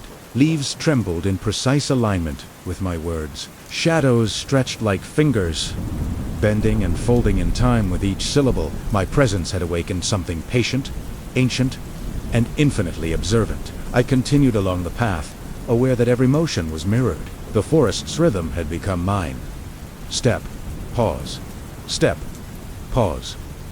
Time became meaningless. There was no beginning, no end.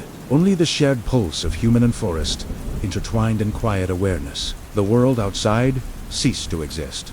Only this synchronized breathing, walking, waiting, remained. And somewhere deep within, I sensed the forest had watched countless others. It remembered them, their rhythms, their hesitations, but it had never encountered one quite like me, attentive, aware, present. I pressed on, following the subtle undulations of the path. The shadows lengthened as night fell fully, yet the forest's rhythm remained constant, breathing with me, sleeping when I rested, awakening when I moved. I realized then that leaving this forest would not be simple. To step outside its bounds was to break the pulse, to detach from a consciousness older and more patient than any human mind. But for now, I walked, step by step, breath by breath, sleeping and waking alongside the forest itself. As hours melted into what felt like days, my awareness of the forest sharpened. The stillness was not empty. It was a canvas. My every thought, it seemed, painted a stroke upon it. I thought of a running stream, and a low, resonant hum began to vibrate through the earth, mimicking the sound of water over smooth stones. I pictured a gust of wind, and the highest leaves on the tallest trees shivered in unison, a silent, coordinated dance that sent ripples through the canopy. The forest wasn't just mirroring my physical actions. It was responding to my imagination. This was a dangerous, intoxicating game. What if I thought of something terrifying? A fire, a storm, a creature from the darkest corners of my mind. I recoiled from the idea, and the forest recoiled with me. The ground underfoot grew firm, the air cooled, the shadows drew back, as if sensing my fear and offering a moment of respite. It wanted harmony. It wanted a partner, not a victim. I decided to test its memory. I began to walk in a pattern 3 steps forward, 1 step back, a slow spin. The first time, the forest followed hesitantly. The branches swayed a little out of sync. The shadows lagged. But the second time, it was perfect. The third time, the forest anticipated my spin, the trees leaning into the turn just before I began to move. It was learning me, creating a shared language of movement. I felt a sense of connection that was both profound and deeply unsettling. I was no longer just a visitor.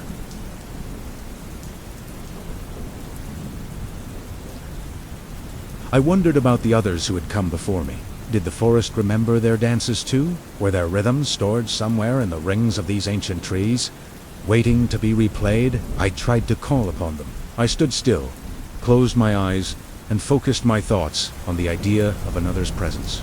I imagined a young girl skipping along this path, her laughter echoing through the trees. For a moment, nothing happened. Then, a single, small sapling near the path began to tremble, its leaves fluttering in a light, joyful rhythm that was utterly different from my own slow, deliberate pace. It was her memory, her joy, preserved in the wood.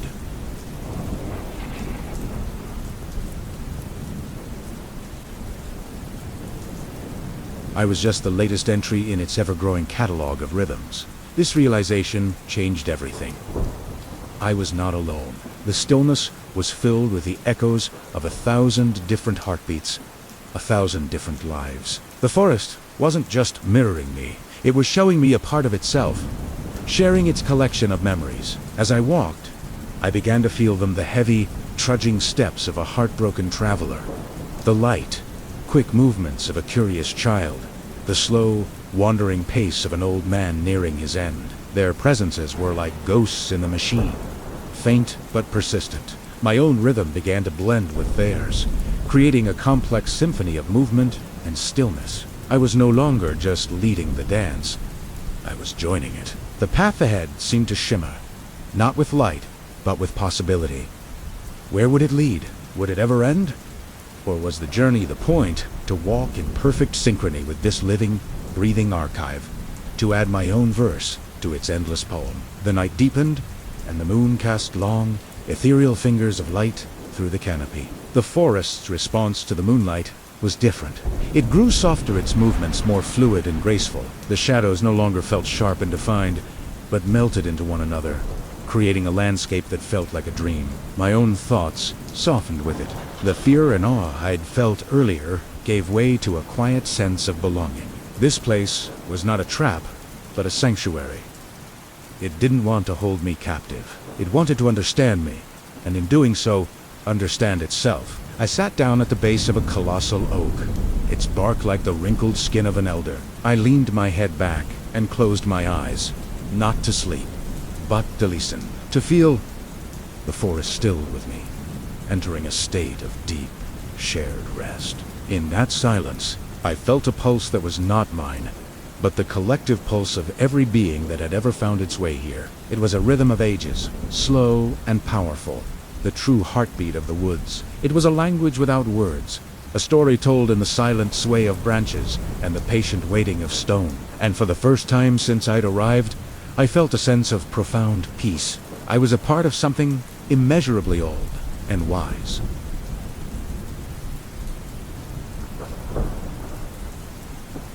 Here, in the heart of the sleeping forest, I was home. The thought of leaving, of breaking this perfect connection, now seemed like a distant impossibility. Why would anyone choose to leave, to return to a world of noise and chaos, when you could stay here in perfect, silent communion? For now, I would stay. I would rest when the forest rested, and I would wake when it woke. And together, we would continue our endless, silent dance. I continued along the winding path, each step measured, conscious of the subtle rhythm the forest had established with me.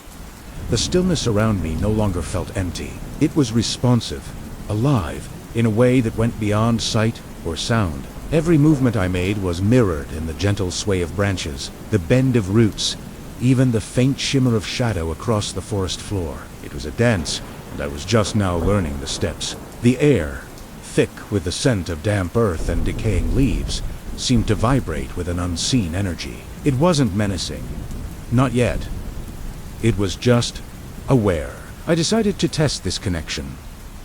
I stopped abruptly, holding my breath. The forest paused with me. The usual nighttime symphony of crickets and rustling leaves fell silent. The wind, which had been whispering through the canopy, died down completely.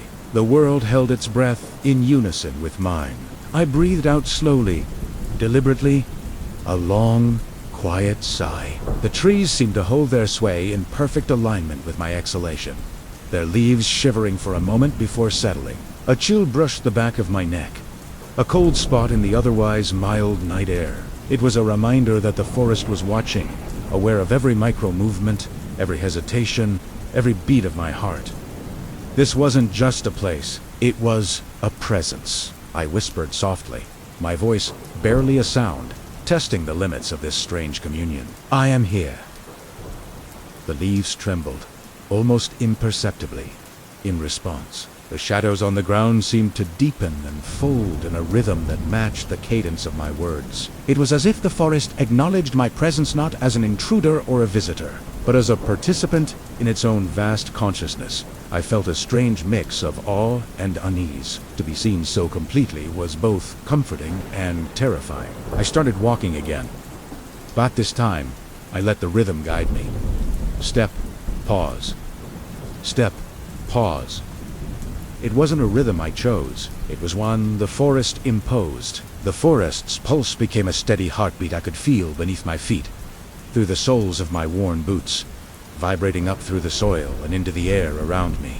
I realized then that the forest did not just mirror me, it was synchronizing with me. My mind, my body, my very intentions were being woven into its intricate, ancient pattern. My thoughts felt clearer, yet not entirely my own. Ideas and images flowed into my mind, ancient trees falling, new saplings sprouting, seasons turning in a rapid, dizzying cycle. I was seeing the forest's memories. A low-hanging branch, gnarled and slick with moss, brushed against my shoulder. I flinched, a purely instinctual reaction. The forest responded instantly. The shadows around me writhed and adjusted, the rhythmic pulse faltering for a split second before reasserting itself, stronger this time. It felt like a gentle correction, a reminder to stay in sync. I slowed my pace, took a deep breath, and resumed my walk, letting the sensation of the branch settle into my memory. The rhythm was patient, patient, beyond human understanding. Yet it was also exacting. It demanded my full attention, my complete awareness. There was no room for distraction, no space for the outside world. The path led me into a small clearing where the moonlight, bright and full, managed to break through the dense canopy. It painted the mossy ground in shifting patterns of silver and black. Here, in this pocket of light, the forest's pulse was stronger, more tangible. The shadows of the surrounding trees stretched and contracted in perfect time with my breathing. As I inhaled, they receded. As I exhaled, they crept forward. I felt an odd, profound sense of communion, as if I had finally found a place where I truly belonged. The forest was awake with me, alive because I was attentive. It was feeding on my awareness, and in return, it was sharing its own life force with me. I stopped in the center of the clearing and closed my eyes, wanting to feel it without the distraction of sight.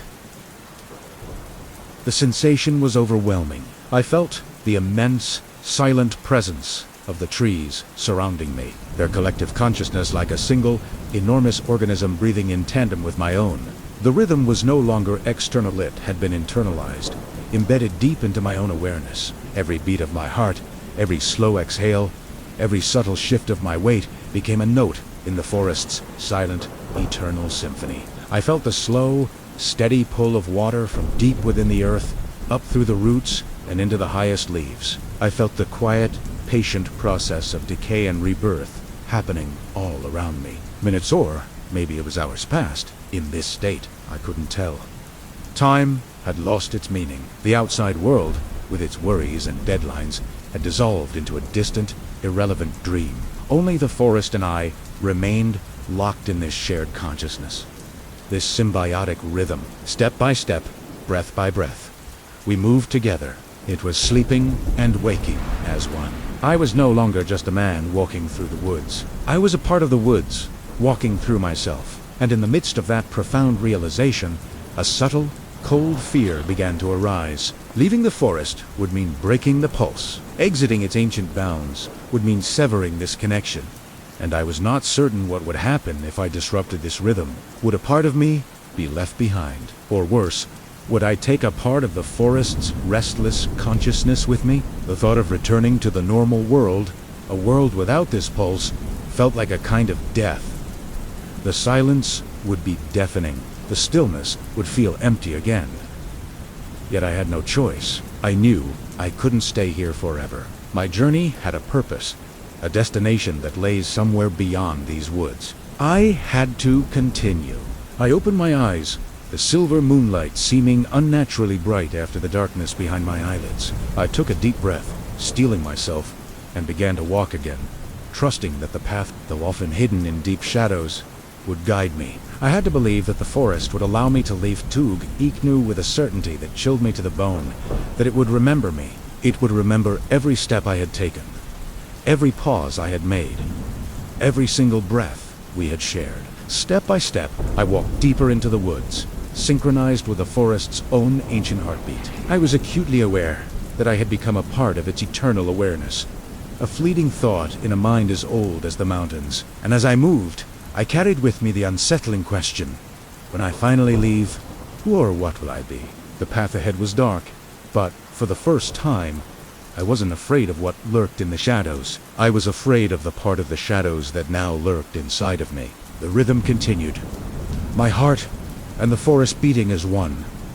Step, pause, step, pause, on and on, into the endless night. Thanks for tuning in. If this story sent a shiver down your spine, hit that like button and subscribe for more tales from the edge of the unknown. We'll see you in the next chapter. And as our story fades into the night, I hope the shadows felt gentle and the silence kind. If your eyes are feeling heavy, let them close. Let the echoes of this tale drift quietly away with your thoughts. If you've found comfort here tonight, you're always welcome to return. New stories will be waiting for you just beyond the dark. Feel free to like the video or subscribe if this space brings you peace, but only when it feels right for you. Until next time, rest well, sleep deeply. And remember, even in the quiet darkness, you are never alone.